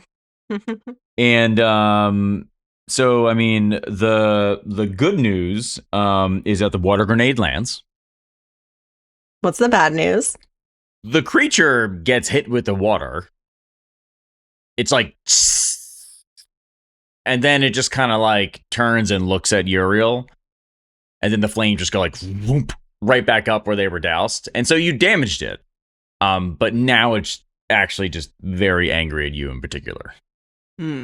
Yriel pulls her sword out in front and gives it the bring it nod. Come on. And then so as Yriel gives it the bring it nod, the creature kind of nods back and then looks over towards the side, and as though emerging from the ground, you suddenly see flames start to kind of come up, and it's like a big swirl of flames that eventually sort of go like vroom, vroom, vroom, and then they coalesce into the shapes of some really, really cute doggies made out of flames. I don't hurt animals, though. And then he looks back behind himself and actually then looks back towards you again and just kind of takes arms and brings them from the ground and then raises them back up. And then as the arms go up, you just see figures in flames just whoop, emerge right from the ground directly behind the fire elemental as well. And we still don't see any people.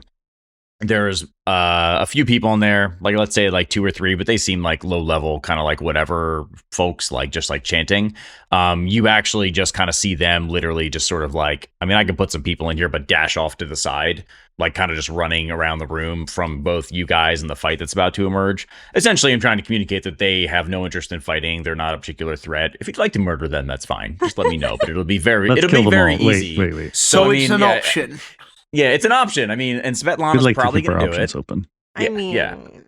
We'll see how I feel after this fight, but yeah. But if you want to murder their faces, it's going to take 1 hit. So they're not really in the fight. They were trying to get this creature, and they got it, and then you happen to walk in and make it angry. Let me see how close I am to this person, because I had said that I had released the axe. I'm just trying to decide if it was at this person or these people. And keep in mind, like on the stairs, like I did say you guys kind of got to the bottom of the stairs. So if you want to say you're at the bottom or further along than you are right now, like that's just kind of where I'd placed you initially. So like I'm not going to be picky about that in particular. All right. I am going to release my axe at these flame hounds, and I'm going to use a stress to mark multiple targets. Mm-hmm. But let me roll for attack first. That is a 9 and an 11, so 20 plus 3, 23 with fear. Oh, that's a definite hit. Yeah, so I'm going to go ahead and mark 3 stress. Ooh. And I'm going to, well, actually, I got to roll my d6 because I have the unshakable trait, which means I can roll a d6, and on a 6, I do not take stress. Wait, what are you marking stress for?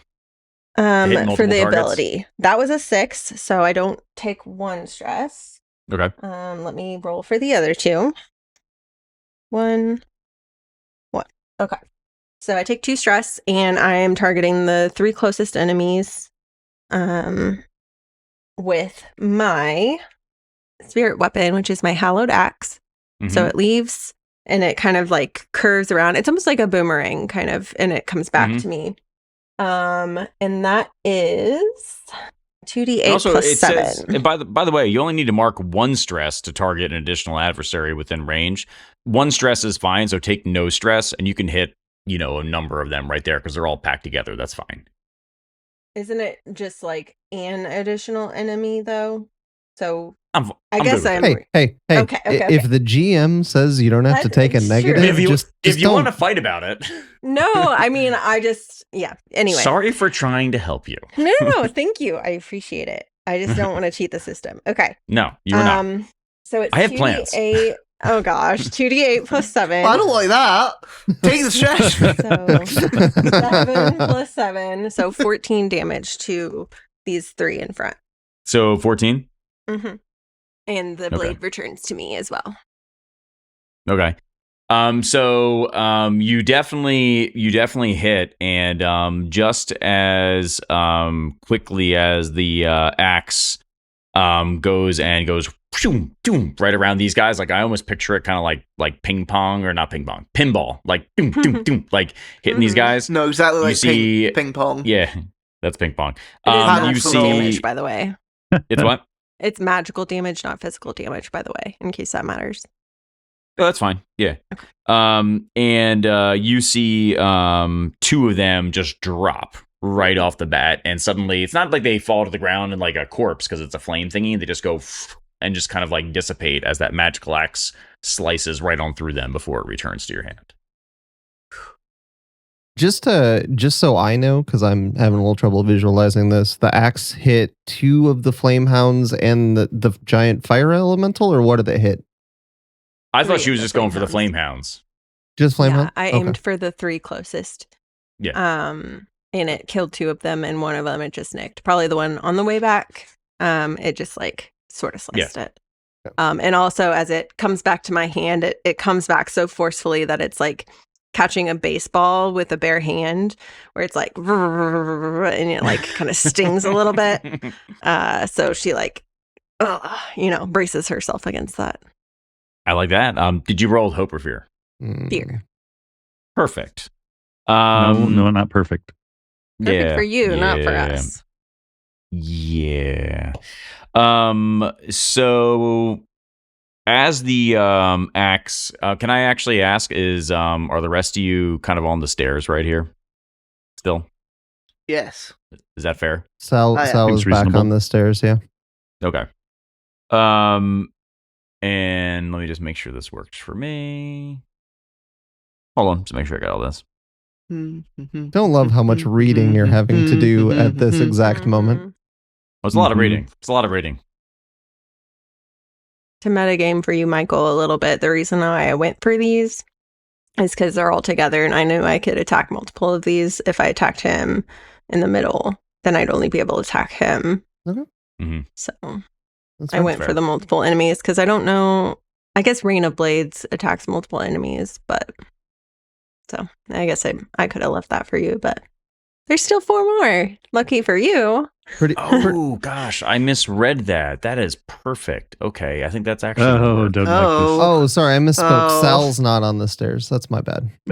No. Bogha's just at the other side of the room. Yeah. Okay. So she's that fast.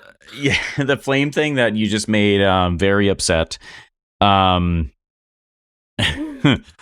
Goes ahead and looks towards the stairs and sees where the person that tried to dink it with the water grenade, did successfully dink it with the water grenade, is there. Is that still where Svetlana's standing as well, I guess? Yeah, I'm right by Yriel. Yeah.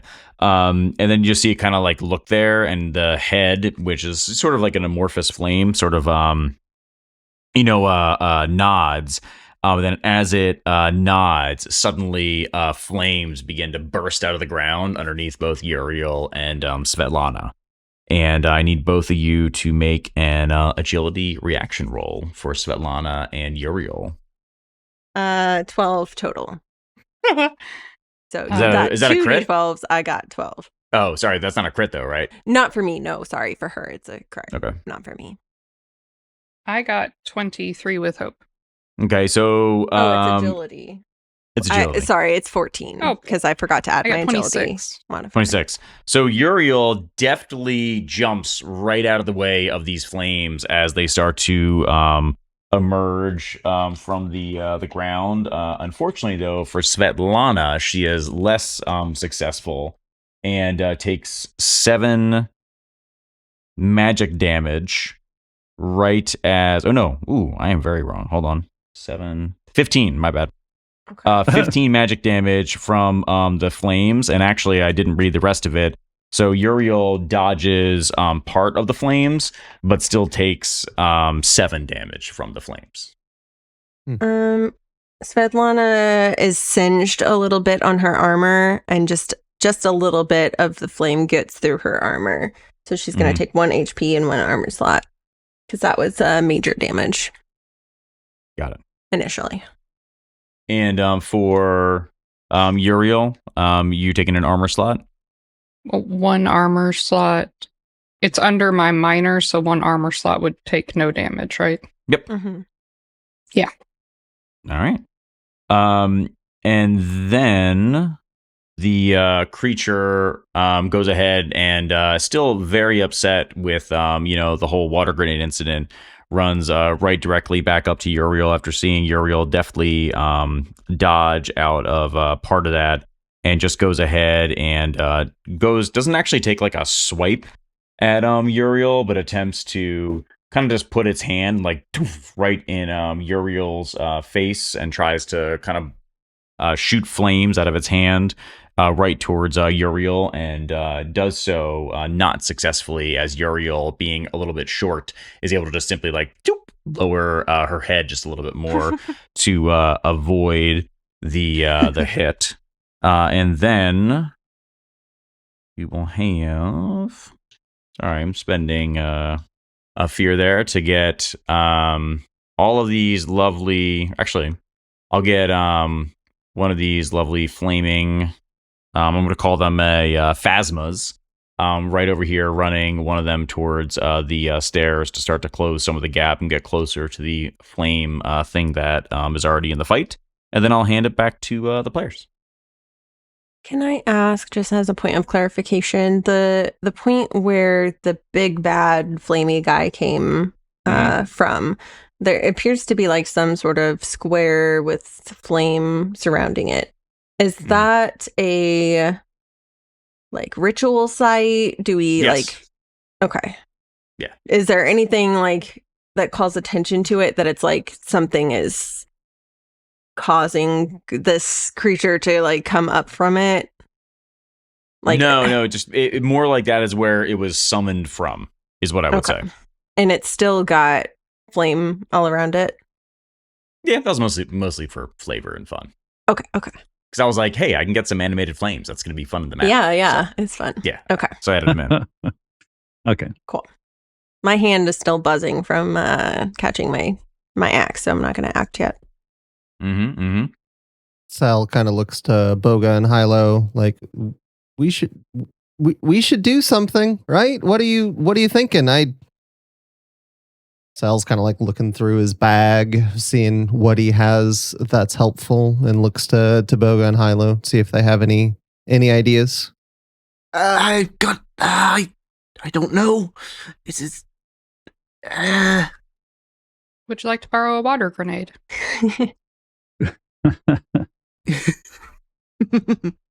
I think they're better off with you. Thank you, though. Well, actually, Yriel, lob one here. Yes. I changed my mind. Yriel opens her pack, still keeping one hand with the sword pointed at the giant flamey guy, and rifles through her pack with her other hand. Tosses the water grenade to Bogha. To Bogha, not at. Can I use my tongue to kind of grasp the water grenade? Just kind of whip my head around and try toss it towards the water elemental. I mean, hell yes, Like a you can. slingshot. I mean, that sounds amazing. I mean, just give me your you roll your d12s, baby. Roll them duality dice. Ugh. Okay, no, that's as expected. That's an 8 with fear. Oh, baby. I mean, it doesn't go well. I mean, I don't know. It doesn't land. Is there any flavor you'd like to add other than, I don't know, I'm kind of thinking that you just go to grab it with your tongue and by accident you chuck it up in the air and it bonks you in the head on the way down. Like, I don't know. Now you're upset. We're going to call and that wet. fire defense. Now you're protected. Yeah, there you go. It was intentional. Extra moist. Oh. Mm-hmm. Yeah, no, that works. So, I guess I would say, you don't successfully snag that. And I mean, you did roll with the fear, right? Yeah. Sorry. You did. That's okay. I forgive you. So right now, Presumptuous. yeah, what are Yriel and Svetlana in close range of this guy? Oh yeah. Oh yeah. So after the lack of success from trying to kind of just take like the hand towards Yriel and like do a burst of flame in Uriel's face, Yriel and Svetlana both kind of like look up at this thing and then notice that like its color is sort of starting to like shift and it's starting to get like a little bit larger. And then Yriel and Svetlana kind of like look at each other like, ooh. And then as they look at each other, all of a sudden there's just an explosion coming from the center of this creature. And as the creature explodes, Svetlana and Yriel take 10 magic damage each. Can I mark a stress to stand in front of Yriel using the I am your shield ability? Yeah, it's fine. Yeah. Let me roll my d6. That's 2. So I will take the stress. Mm-hmm. Okay. So Yriel doesn't take any damage. I take 10? Yeah, that's fine. Okay. I mark 1 HP. But then so as you take that damage, and this is a thing where you guys can tell me what you think, that if you take damage from this, you're supposed to be knocked back to far range.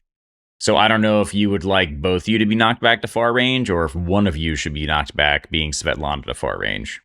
I think that because I stood in front of her with my shield, and so I would have probably taken the brunt of that force and been thrown off the stairs. I feel like it would push us both back, though, if she's right in front of me. Yeah, that's true. I guess just I would have. Yriel wouldn't get damaged. Yeah. So like it'd be something like, and I could, like boom, like all the way like flying back here. I guess it depends on where we think it's coming from. I think we would have gone off the stairs personally because that's fine. I don't think so we'd be going probably back get this thrown way. up the stairs, but off of them. Yeah. So it'd be something like to the left of the stairs. Yeah. So it'd be you guys would end up somewhere, let's say even like around here. As you take that explosive damage, and then my other Phasma friend is going to run up towards the stairs for more support, and then I will turn it back to the players. Is Pazu with Yriel, or is Pazu I was still going to on leave the that stairs? up to Yriel. I'm sorry. I think Pazu's there. Okay. I think Sal would see his friends thrown back, and terror would grip him as he, for just the briefest moment, is back on the boat trying to grab Toko in that moment, and he is going to run forward and position himself within close range of both Phasmos, you said, and the fire elemental. And he is going to reach, like, not physically, but like reach into himself and hold his hand up. And from his hand is going to emerge a hypnotic shimmer. And it is going to be a light display that is just mesmerizing for any of the enemies that are in close range to distract them. And I would like to, if possible, spend a hope to use my experience of I'll do it myself, because I think Sal he took what happened to Toko really personally, and seeing something happen to his friends again, I think is affecting him. Yeah. Okay. I'm in on all these things. Okay. So light display in the air above Sal. Please work or I'm dead, probably. Everything's going to be fine. Not good. So that is 14 with fear. Yes. Sorry. The fear. Fear I was excited about. So sorry, 14 total with fear, correct? Yes, I got a 5 and a 4. And then I have +3, so that puts me to 9 + 3 is 12, +2 for my And experience. you're trying to is hit 14. both these phasmas and my Yes, fire it's- elemental. It's any enemy in close range. So if you technically, yeah, that's it. Okay, yep. So. Okay. Svetlana, do you want to help out to get Yeah. all? So how about this? Well, actually, before you help out, you're gonna get you got the phasmas. You did not get the elemental. So it depends on. So Sal is kind of like he's standing there, like he's shaking a little bit because he's in such Mhm. close range. And last time, one of these, I think it was a fire elemental, kind of messed him up. Mhm. On the boat, and he's shaking a little bit, and this light show is coming out of his hand, and he is just doing his best, and he looks around to everybody. Svetlana will see his shaking hand, and like she pictures Kor's hand coming up to guide Sal's, and just holding it strong so that it will be more steady and that the magic will be more I don't know. It will work. And so and so she'll add some paradise. It's 14, so probably 3 would get it to a good range. 17, What's your lowest prayer dice? 3, yeah. So we'll get it to 17. That's plenty. That's more than adequate. All right. So that means that all 3 of them are stunned, right? Which means that they all need to mark a stress, Yes. and they can't use reactions and can't take any other actions until they clear this condition. So that means that they can't attack. They basically can't do nothing. All 3 of them until this is cleared. Correct. And Yes. as Sal is kind of trying to cast the spell, and he makes eye contact with Svetlana, you see kind of the eye contact, his hand stop shaking, and the lights, whatever you saw before, become more intense and flash brighter. Do you feel Kor's hand on your hand? Yes. I am affected by Kor's light. And it feels Hand warm. on hand job. Oh, Here we go again. A She did warm it. hand. She did it. She Yeah. did it. Perfection, no notes. By the way, I had nothing to do with that. I just want everybody to know. You had no what? I didn't do that. That was all. Oh, that was that's all true. Yriel. That's Yriel. true. I had nothing to do with that reaction. Mhm. I was trying to think. Can I have like a? He's trying to say No, he it's like- had no hand in that. Had no hand in that. Yes. Okay. So then, all 3 of these guys are currently stunned, and you rolled with, you said, fear or hope. That was definitely fear. Yeah. That was definitely fear. Mm-hmm. Okay.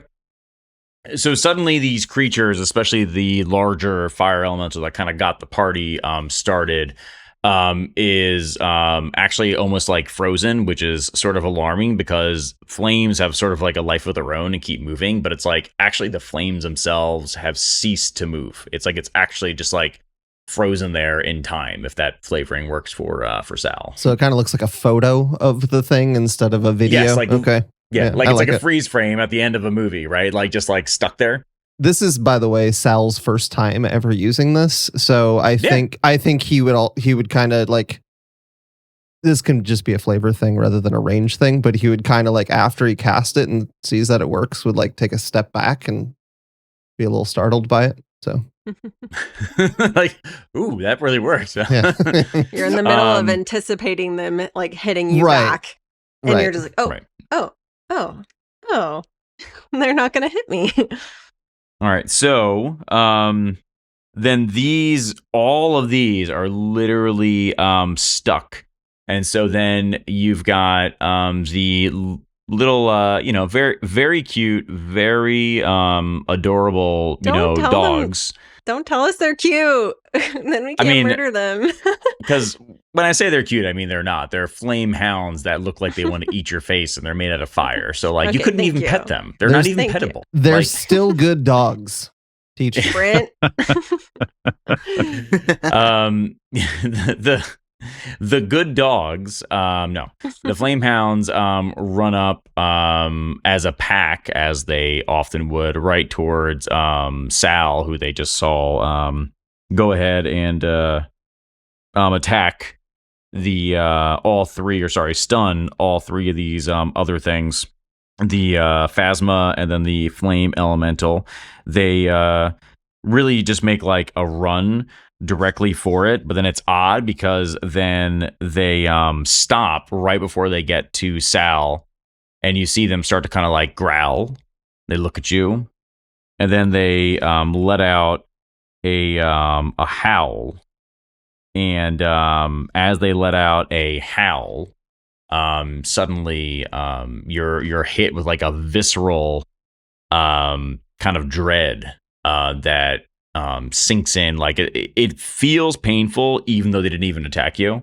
Mm-hmm. And you lose a hope. Okay. Yeah. Actually, from there, I'll turn it back to the players. Sal's just like, Wonderful. guys, that might be about what I have. Yriel, seeing this, looks over to Svetlana and says, "Hey, give me a boost." Absolutely. And marks a stress, leaping into Svetlana's hand and pushing off while shifting her sword to the other hand and drawing her whip Ooh. Watch me whip. to attack the flame hounds. Sorry. Go ahead. And that's... Is it targeting multiple of them? They're a pack, right? Mm-hmm. It's a pack. Don't overthink it. It's fine. Yeah. Okay, that's 17 with hope. Take a hope. It definitely hits. And give me a roll for damage. 13 damage. Ooh. 13. Good. Yes. And one of those was already damaged. All right. As you leap up, and you said both whip and a nene. I'm sorry. What was it again? just the whip. Sword in the offhand, whip in the main hand. I'm sorry. There was no nene. Okay. There was no name. First Nintendo's coming for us. Nay. Now we got whip and nay time. All right, here we go. I'm just checking. One of the hounds just poof, gone, disappears once again. And they just like again fade pretty much into nothing as the corpse. Actually, I guess I'd say the corpse kind of falls to the ground, but then just fades out into nothingness. And suddenly, the three that are left, they look a little bit less confident than they once were. Right? They're still there. They're still trying to hold together, but they seem a bit concerned, right? Because now they have this large pack and they're suddenly gone. Most of them. Okay. I can spend 3 hope when I succeed on an attack with a weapon to use the same roll against 2 additional adversaries. Okay. Nice. Yeah, you do. Is that more of the flame hounds, or do I need to pick other? So if I was going to give a recommendation, I would say Okay. Flamehound plus something else. That's my GM recommendation, but you do you. Okay. You know, you tell me what you want.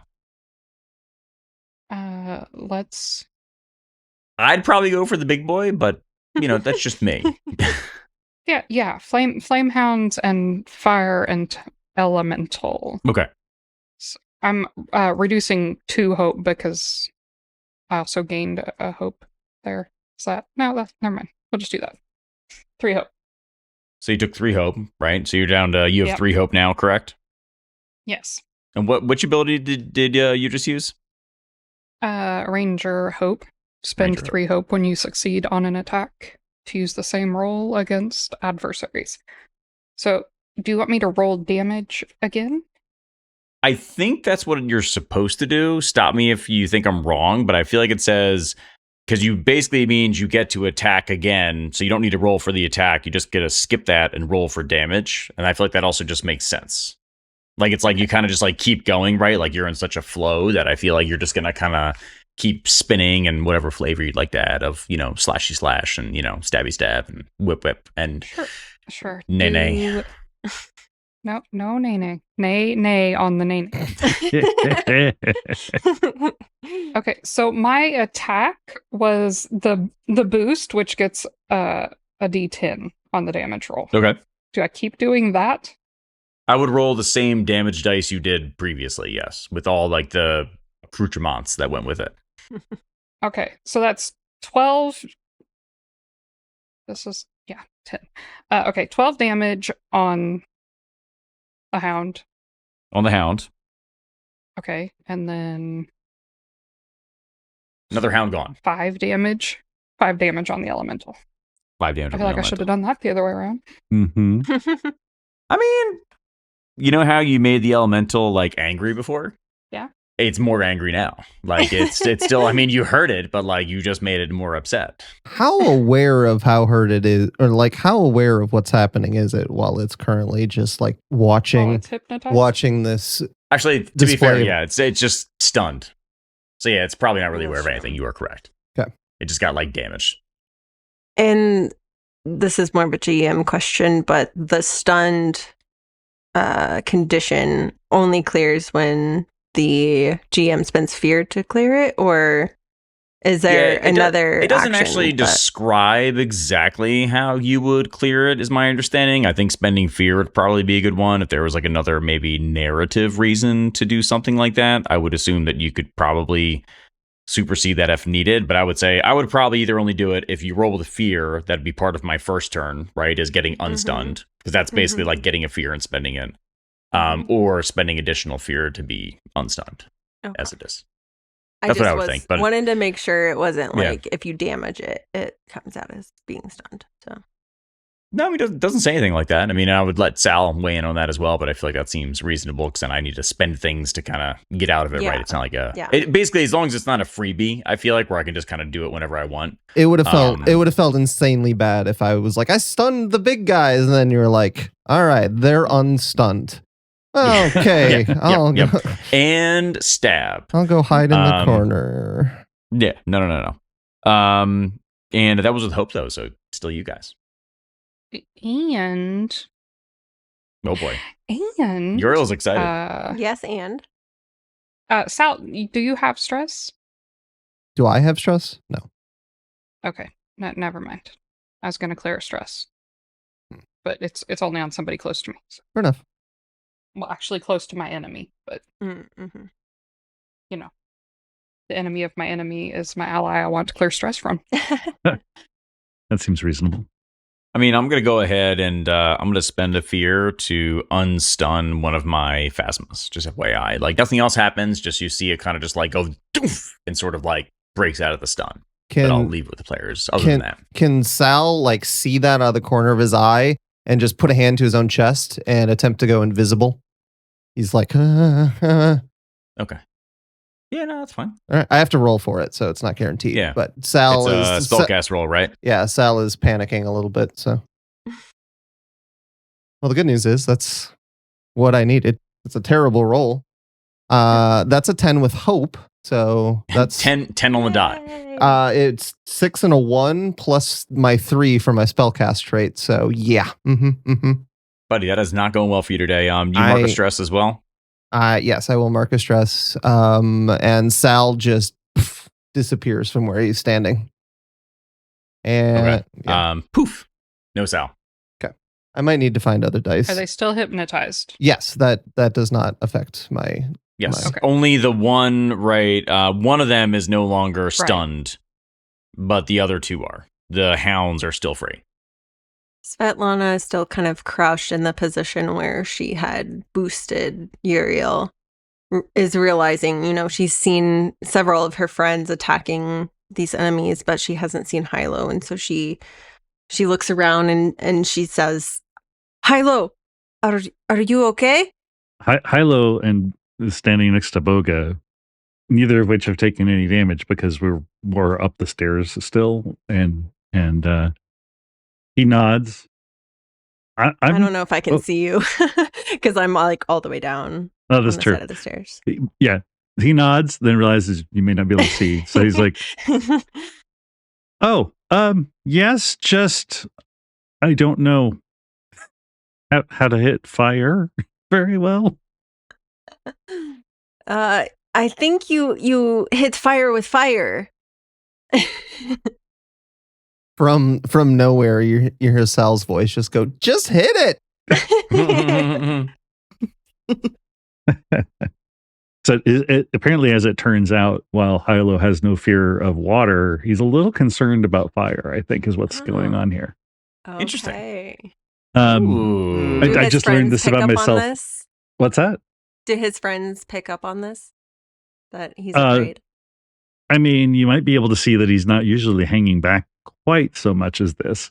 So sure, why not? You can pick up on that. Yeah. I guess I actually do need to get a little closer to be able to do some things. So he takes a few reluctant steps forward. And he's still on the stairs, right? And the phasmas, by the way, the things that are not the fire elemental, they are a little more corporeal, if that makes you feel any better, where they're still made of flame, but they just seem a little bit more solid, where the big elemental feels more like that thing's just made out of fire. Those ones feel a little more solid. Question for the GM while Hilo is going. This is just a quick question about how you think invisibility works. I have to spend tokens when I take actions while invisible. Would moving out of the staircase be considered an action? Half of us have been in the staircase for the entire fight, and Sal is just like, we should probably not be here this whole time. Yeah. Well, what would you like? Do you feel like a movement off the staircase is an action? I mean, I'm a little biased because if it's not, then I get you'd like a freebie. Take a freebie. You got it. Okay, I'm not trying to do anything with it. I'm just trying to get out of the No, that's fine. Just that's step fine. slightly out of get off the staircase. Buddy. Okay, you can get off the staircase. Sal was just using that. You know what? That is an action because it was a tactical reposition. It was a tactical reposition. An action? I don't think it is technically, but like, I don't know. What does you don't need to I count it wouldn't as an say action. so. Okay. Yeah. I think moving wouldn't count as an action. I think like attacking spell, like anything you have to roll for, would be considered an action. Yeah, I was just thinking. That's how I would. If you were going to from like close to like very far range, would it be considered an action? Because then you're almost. It's like almost in D&D where you like double your movement speed as an action. I feel like that's kind of I feel like if you're I mean I think that's a reasonable move to make without it counting as an action. You're not like trying to run halfway across the thing and do something fancy. You're just trying to reposition a bit. Like, I'm fine with it. I'm just trying to not be in a line with every other character in case there's a firewall that happens all of a sudden. That was my main intention. I don't know why you'd worry about that. That because also you get 3 tokens too, so I mean you still have enough to play with, so I think that's fine. But you have enough to play with, but it's not too many to where I'd be concerned. So right. All right, back to and Hilo's ready to shoot some things or crossbow some things. Do it. So Hilo actually, now that he's stepped forward and he's kind of in a good position, he thinks he's going to make a scene and spend 3 hope to temporarily distract the big bad flame dude, giving them a -2 penalty to their difficulty. And he does this by flipping up his coattails and pretending to fart in the general direction of the flame thing. Is that a Monty Python reference? I fart in your general direction. And your mother smells of elderberries. Yes. I love it so much. And then he makes a clanking noise by smacking his hands against his chest to kind of make the thumping, like the sound for it, to try to completely distract this flame thing from Yriel. Fair. That's fair. I mean, that thing's like stunned anyway, but so on top of the stun, now that it had this clank fart put in its direction, it's still frozen in time, like a freeze frame, but internally it's really upset about this. It's, having a lot of now reflections upon its own brief existence on this planet so far, as it's just been summoned probably 10 minutes ago, and now a clank is trying to fart at it. So that's difficult, and it doesn't know what to do, and so you definitely succeed in the -2 penalty to the difficulty by farting at it. And then once having done that, he does shoot his hand crossbow at it for insult or injury to insult. There we go. I love that. That's amazing. Could you add the flavor of just like you're still with your like clank butt facing like it? You just kind of put the crossbow over your shoulder. The legs. Yeah, or like, yeah, that too. Yeah, just like, and just go for it. Like, amazing. I don't want to say amazing flavor because that sounds really gross. Oh. But amazing phenomenal flavor. Honestly.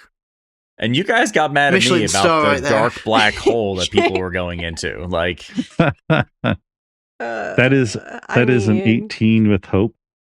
Oh, it definitely hits. Amazing. So the hand crossbow doesn't do that bad, so it's only going to be 7 damage. 7. Okay. Still going to be at least 1 HP or armor slot. I guess I don't know if enemies have armor slots. So you take a chunk out of that thing. You see it kind of like go in and out, and you're kind of like, did that do anything? But like you see that it's a little bit less kind of well filled out. Like the flame doesn't quite fill that hole as well as it did before. Oh, nice. Yeah. And the play is still with the players because you rolled with hope. Unless you want me to interrupt, because if I do, I still have plans. No, I do not. No, thank you. Go ahead, Bogha. So, well, jeez. Bogha's gonna sidle down the stairs. And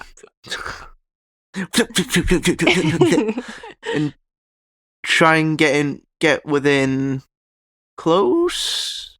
Hang on. Oh, everything's very close. Ooh. Okay. Gonna try getting within very close range. Mm-hmm. Is that? Mm-hmm. You want to get within close range? That's fine. You can do that. That's allowed. Thank you. You're so brave, and I would like. Bogha. I shout to encourage Thank you. And with that, thank you. She whips her robes. She like flaps her robes behind her and produces some like misty daggers from her back, and she just lobs them at the enemies using rain of blades. Are you farting daggers at the enemy? No. Is that what's happening right now? No. But by the way, there's going to be an episode title that involves multiple things now for our dear editor. But go ahead, Bogha, if you could roll for that, please. Mm-hmm. And you're trying to hit. So sorry, you're doing the hounds, the elemental, and you're doing because what is the range on Rain of Blaze? Is it very close? Very close. So would it be fair to say it's the elemental and the demons, or are you hoping to get one of the phasmas as well? No, elemental and demons are fine. Yeah, do it. Demons are the hounds, is that correct? I don't think we Sorry, the flame hounds, and sorry, I meant the flame hounds. Okay.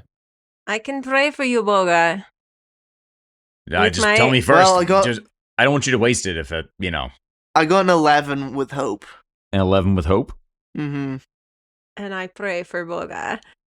What you got left there, Svetlana?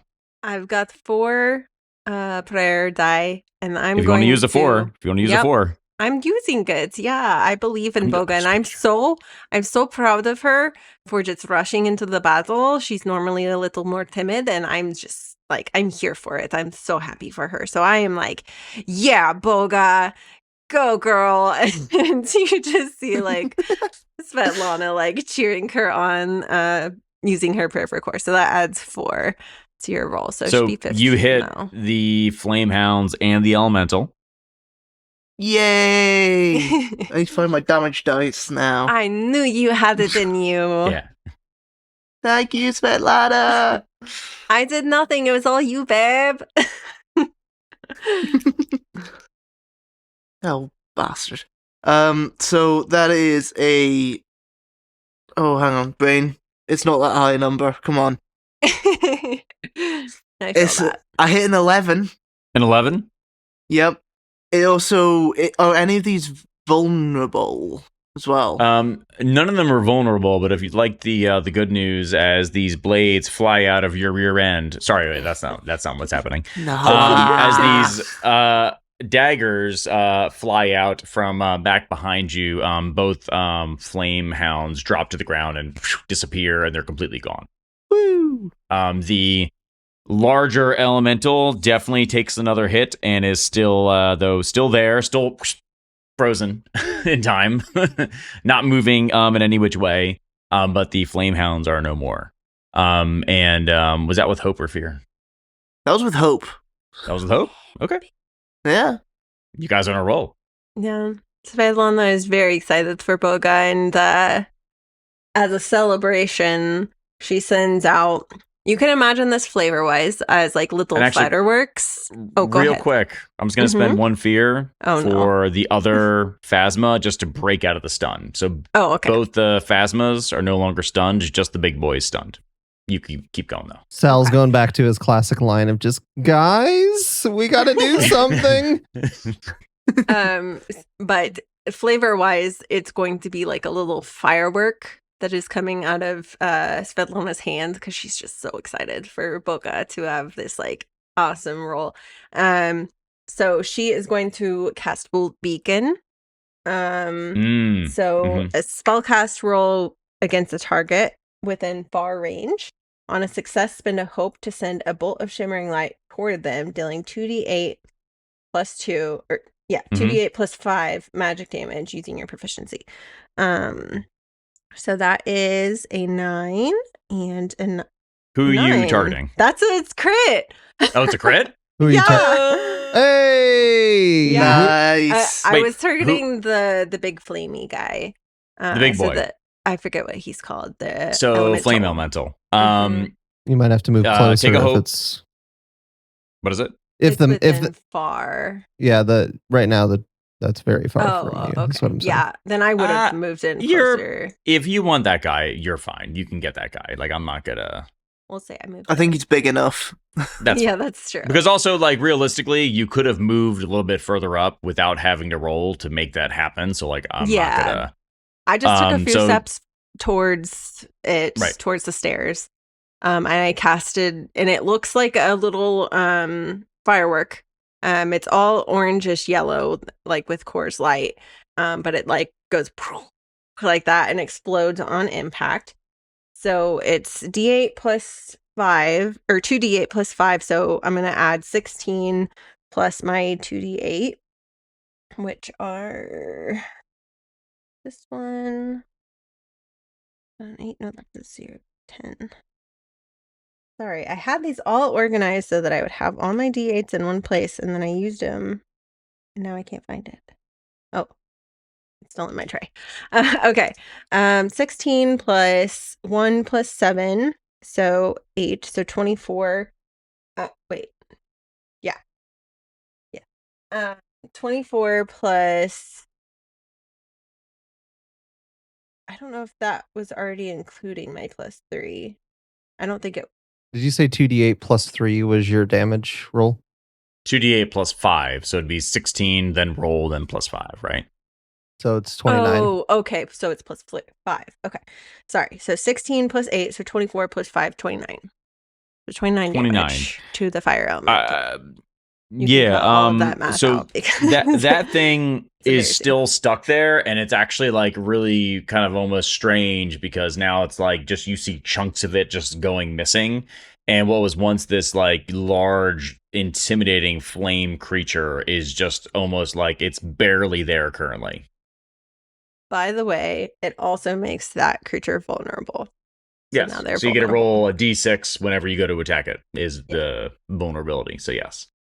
And that was a crit. So I clear stress. Clear stress, take a hope. I will spend a fear to break that guy out of the stun finally, and it's like it kind of comes through, and you're just like this thing that was once this very large, intimidating creature. You're just like it no longer seems nearly as scary as it, once did.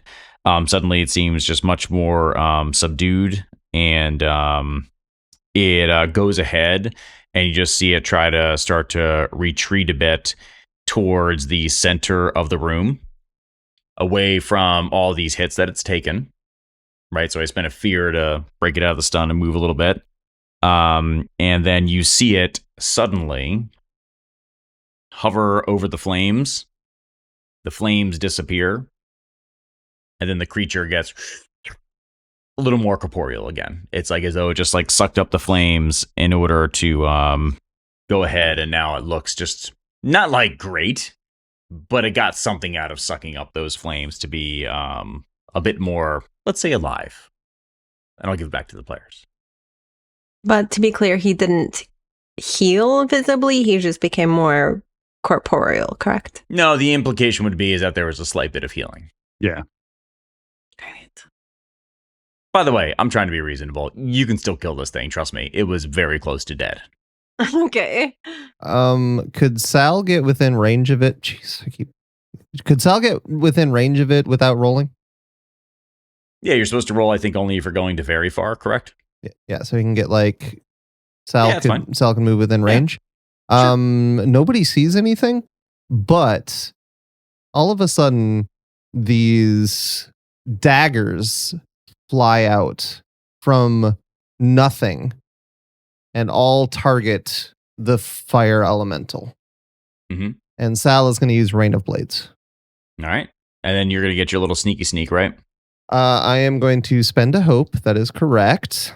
Well, by the way, they already get an extra 1d8 damage because it's vulnerable, so I don't even know. Oh yeah. FYI. There's a lot happening here. There's a lot that's going to happen. Yeah. All right. So we good? Am I good to roll? All right. Please actually hit. Please actually hit. That'd be really unfortunate if it did not hit. That's a 19 with hope.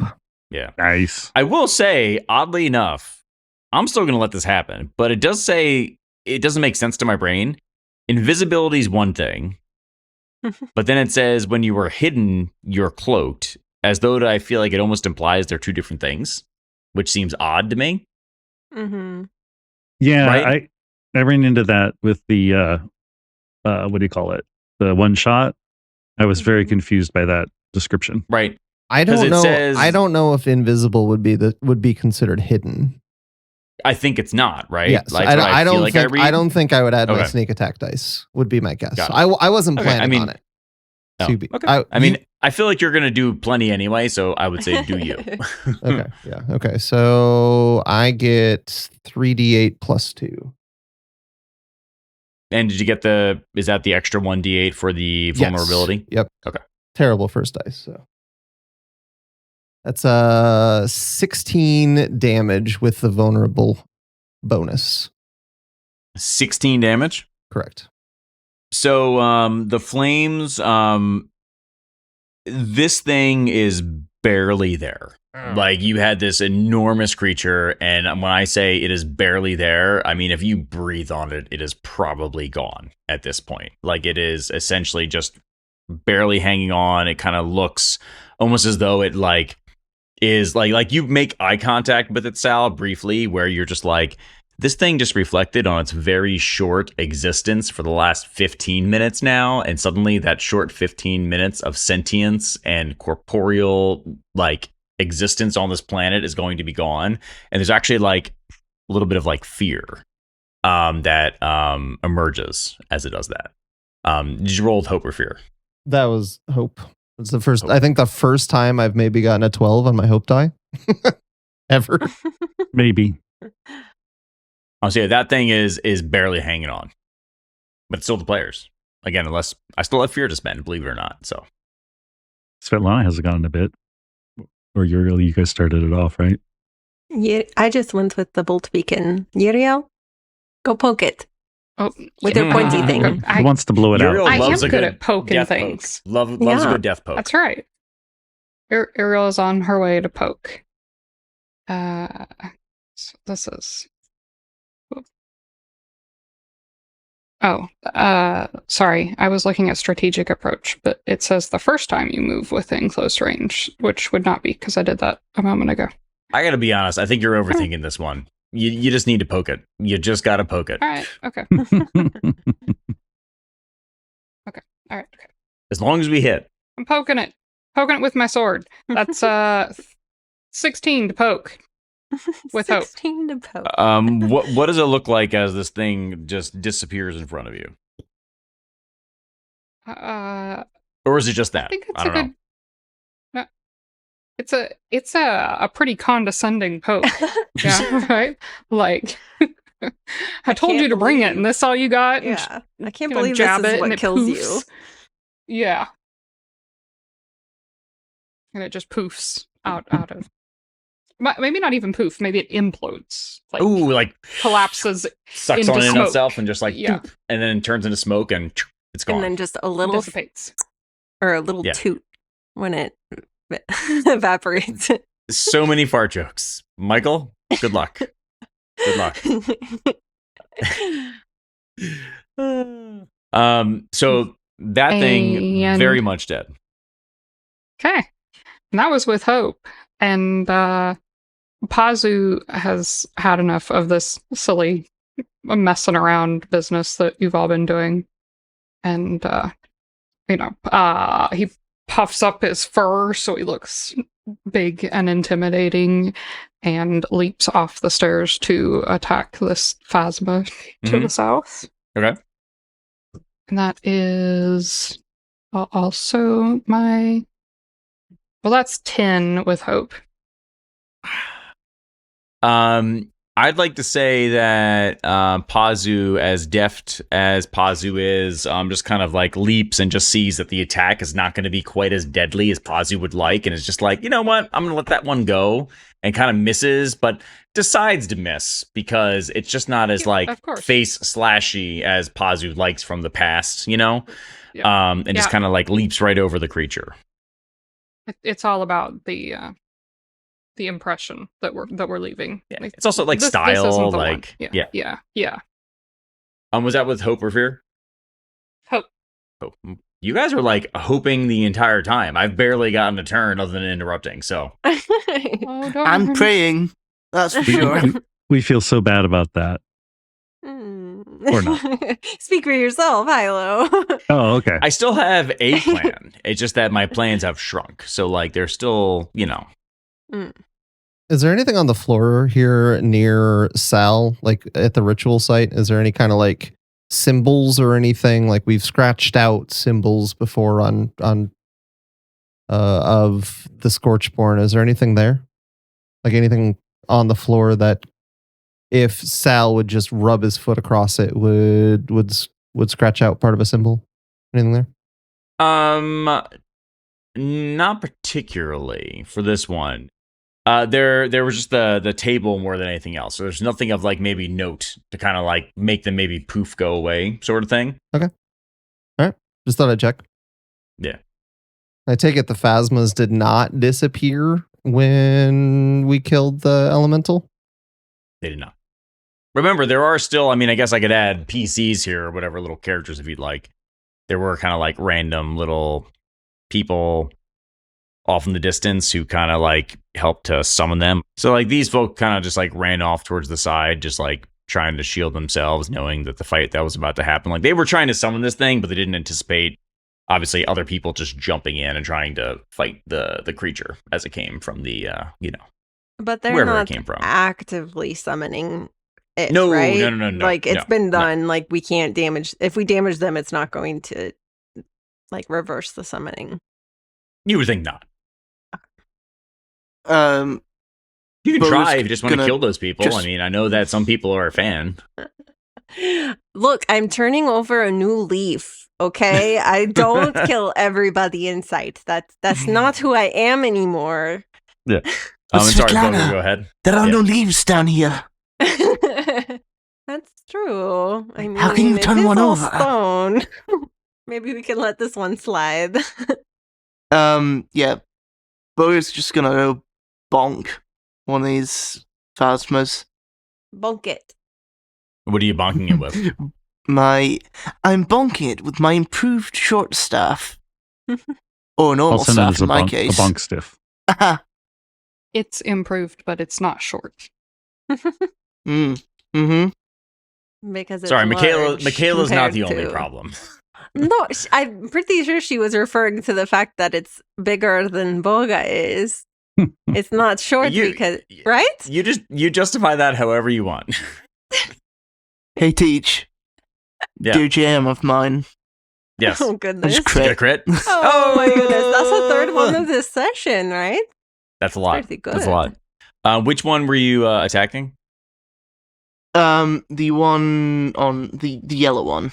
Sorry, yellow The aura one. Pazu. Yes. So take a hope, clear stress, and go ahead and let's roll for damage. Because then for damage, you've got It's 2d8 plus 4, so you're it's- starting with 16. 16 plus 2d8 plus 4.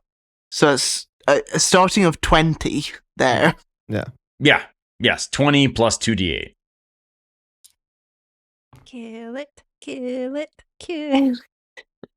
That is 33 damage. Yeah. Wow. I mean, that's the most damage of the session, I think. yeah, with a short staff, nonetheless. But apparently, Yeah. it's still plenty long. So how would you like to murder this thing with your not too short stick? She just kind of You're bonking it, she right? hoists it over her head and just whacks it into the center of whacks it as close as she can to the center of the forehead. Just hi. Does And it the thing, I split? guess, would like crumble beneath it. I guess, like I almost picture it because it's also made of flame. Like you just smack it so hard that like it's like kind of like you ever seen like It's a like building patting when out they fire. yeah right It's just like- like just- Yeah. and then it just like dissipates like into the ground completely. Boom, dead, gone. Amazing. Take that. I mean, Bogha, might I say you are on fire today? Not literally, of course. no, I gotta say Get is her out that of here. That's enough, Svetlana. and then as the other Phasma sees that happen and suddenly that it is utterly alone, it doesn't collapse into the ground the same way, but suddenly dissipates Ooh. into the air and ether and Oh. disappears Spirited completely, as though away. it retreated. Is your impression more than Yriel anything else? turns immediately toward the humans. They may think they're non-combatants, but I want to know where my friend is. I'll back you up, Yriel. Right behind you. Mm-hmm. So you're going up to just like one of them. Yeah, with my sword still out, and my puffed up cat following behind me. He's very intimidating, in case nobody recognized it. Okay. So as you go up to so I'm assuming sorry, let me just make sure I got it. You're going up to one of them, the two of you, to kind of like intimidate? Absolutely. Yes. Absolutely. I have my axe. is- I brandished my axe and it's glowing. And I'm So giving him Svetlana, the evil eye. are you gonna will you spend a hope to give Yriel advantage? Absolutely. Okay. Yriel, could you roll for I guess it'd be presence? You already have It's +2. Take the definitely plus presence. 6 from Yeah. Svetlana. Or a d6. Sorry, yeah, D6. Yeah. Whoop. 21 with fear. Ooh, man. Is there anything you're doing for this intimidation, or just kind of walking up to them, or what does that look like? I'm wiping the blood off I'm a- my axe. I love Okay, that. there's one. The cat is Pazu's prowling. It's a very definite, like, noticeable, slow pacing forward towards the enemies, and I'm pointing my sword at them. Mm. Who can tell me where my friend is? You get one chance. I still One. look like Maz, by the way. Can Sal, just for flavor, Sal's still invisible?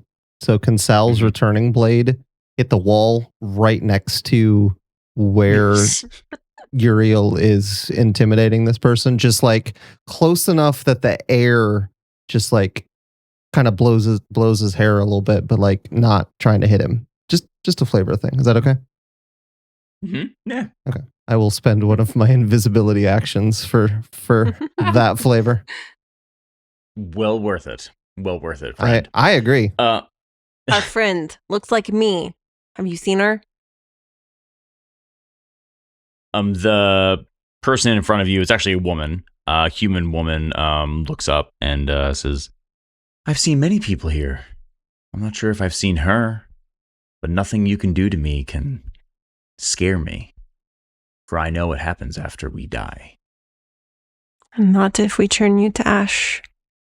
For a second, you're actually sort of like, kind of like taken back and like alarmed, because Svetlana's used to actually, in a lot of circumstances, having a lot of success in this kind of like intimidation stuff. Yriel's worked with Svetlana on this before, but like you look at this person dead in the face, and you actually see that there is like literally zero fear. Like they are a true believer in the truest sense of the word, where they're like, they believe in this cause, and they is your impression that they have no concerns about, you know, what might happen next, because they think they know what's going to happen next, like regardless of whether they live or die.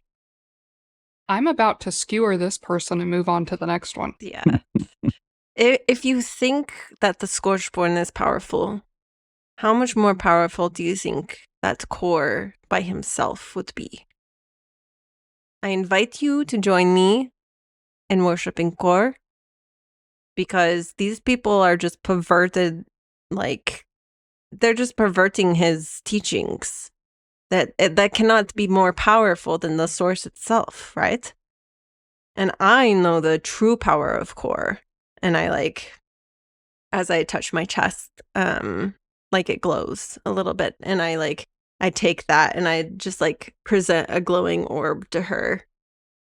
And I say, isn't this the power that you desire? Svetlana, give me a... Oh, God, you have no presence. Jesus. It's okay. It's okay. I'll try it. Okay. I mean, you're helping out, correct? You're trying to help out as well. You just chimed in. Do you have a hope to spend to give Svetlana advantage? Sure.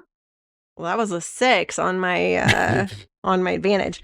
Okay, so 10 plus 3 is 13 plus 6, so 19 with fear. I definitely thought you meant a 6. I thought you meant you rolled a 6. I was like, no, whoa. sorry. On the I was afraid of that too. advantage dice, I rolled a 6, so the best possible. On my regular dice, my hope was only a 3. My fear was a 10. So you rolled with fear. yes, I did indeed. That's important. Oh no. So as I'm saying this to her, I'm kind of questioning it myself. Like, is Core really the more powerful? Is my religion really the best religion? Like, I've had all these doubts myself, and I'm trying to convince another person to follow Core. So that can be the flavor. Yeah, you see her face sort of change as you sort of speak, right? You kind of go through everything that you said, kind of ending with, you know, do you know sort of like the true power of Core? And then as you say that to her, you like see her face sort of shift from almost like she's not really fully listening and engaging with you, to where you see her face sort of relax, and you almost see like a shimmer of hope, as though you're actually starting to reach her. But then as you stop talking, you see the hope that was in her face sort of fade away just as quickly. And then she looks back up and says, you know, there is no higher power than the Scorchborn. You think you know. Bringing out the true passions with the love, but also hatred, but also anger. Those are all part what makes Core powerful. And that is where our power lies. Don't you understand, though? I made you. I made this whole thing, and it was an accident. It was just a blip. You think that can be more powerful than my God? The God of the one who made this whole sect even a thing? I don't understand you people. I truly don't. you're taking something pure and you're making it so like evil. How can you think that is good? How can that sustain you? I would say that you're ignoring and letting go of those other parts that we feel so deeply. And you're focusing on only one part of all that core can teach us. And one day, too, you can be enlightened. Yriel stabs them. Perfect timing. Boring conversation anyway. Yeah, no, listen, this conversation is going nowhere. It's these two people who have their deeply held beliefs, and I have to find my friend. Yes. So you hear her just go like, you don't know the true light of core. Ugh. And then you see like Yriel just like holding the sword within her, and she just dies like right on the blade and kind of like slides a little bit further forward. And as the body weight sinks onto it, Yriel just like lets her just like drop to the ground. Yep. And then you see all pulls three the sword back and points it at somebody else. Yeah. So as you How about you? Do you know where my friend is? Literally simultaneously, all three of them start to try to run towards the stairs. I put a hand on Yriel's blade and I say, they don't know anything. If I have experience with religion, with cults like these, and these people, they don't know anything. They follow blindly because they think that it's a better life for them. They don't hold any real power. They don't hold any real ideas about what's going on and what the grand scheme of this thing is. I don't think we're going to get answers from them. I think if we're going to find Maz, we need to keep going. What else is around the room? Going? I mean, so I guess I don't want to. So I want to say that's happening while these folks try to run away and run up the stairs. So assuming nobody tries to stop them or go after them, they would kind of get to the door and then sort of run off, and you guys would be left in the room alone unless somebody wants to jump in before them. I mean, Yriel, I'm totally fine. If you want to murder them, that's on your conscience. I think maybe we just tie them up and so that they cannot warn anybody of our arrival, but I don't think killing them is the answer. It's not going to save Maz. They probably know nothing. Okay, Yriel pauses, letting Svetlana's words wash over her, like letting her blood settle a little bit. I won't chase them, but they're not going to want to get between me and what I am trying to do here again. That's very fair. That is very fair. Just coming from someone who has murdered a lot of people on my quest to do what is right. I just, all I want is for you to have the same growth that I have, to question what is right and who actually needs to be murdered in this quest. Anybody who comes between me and my friend. That's fair. Let's go find Maz. And we'll stop there today. Oh, you're killing me.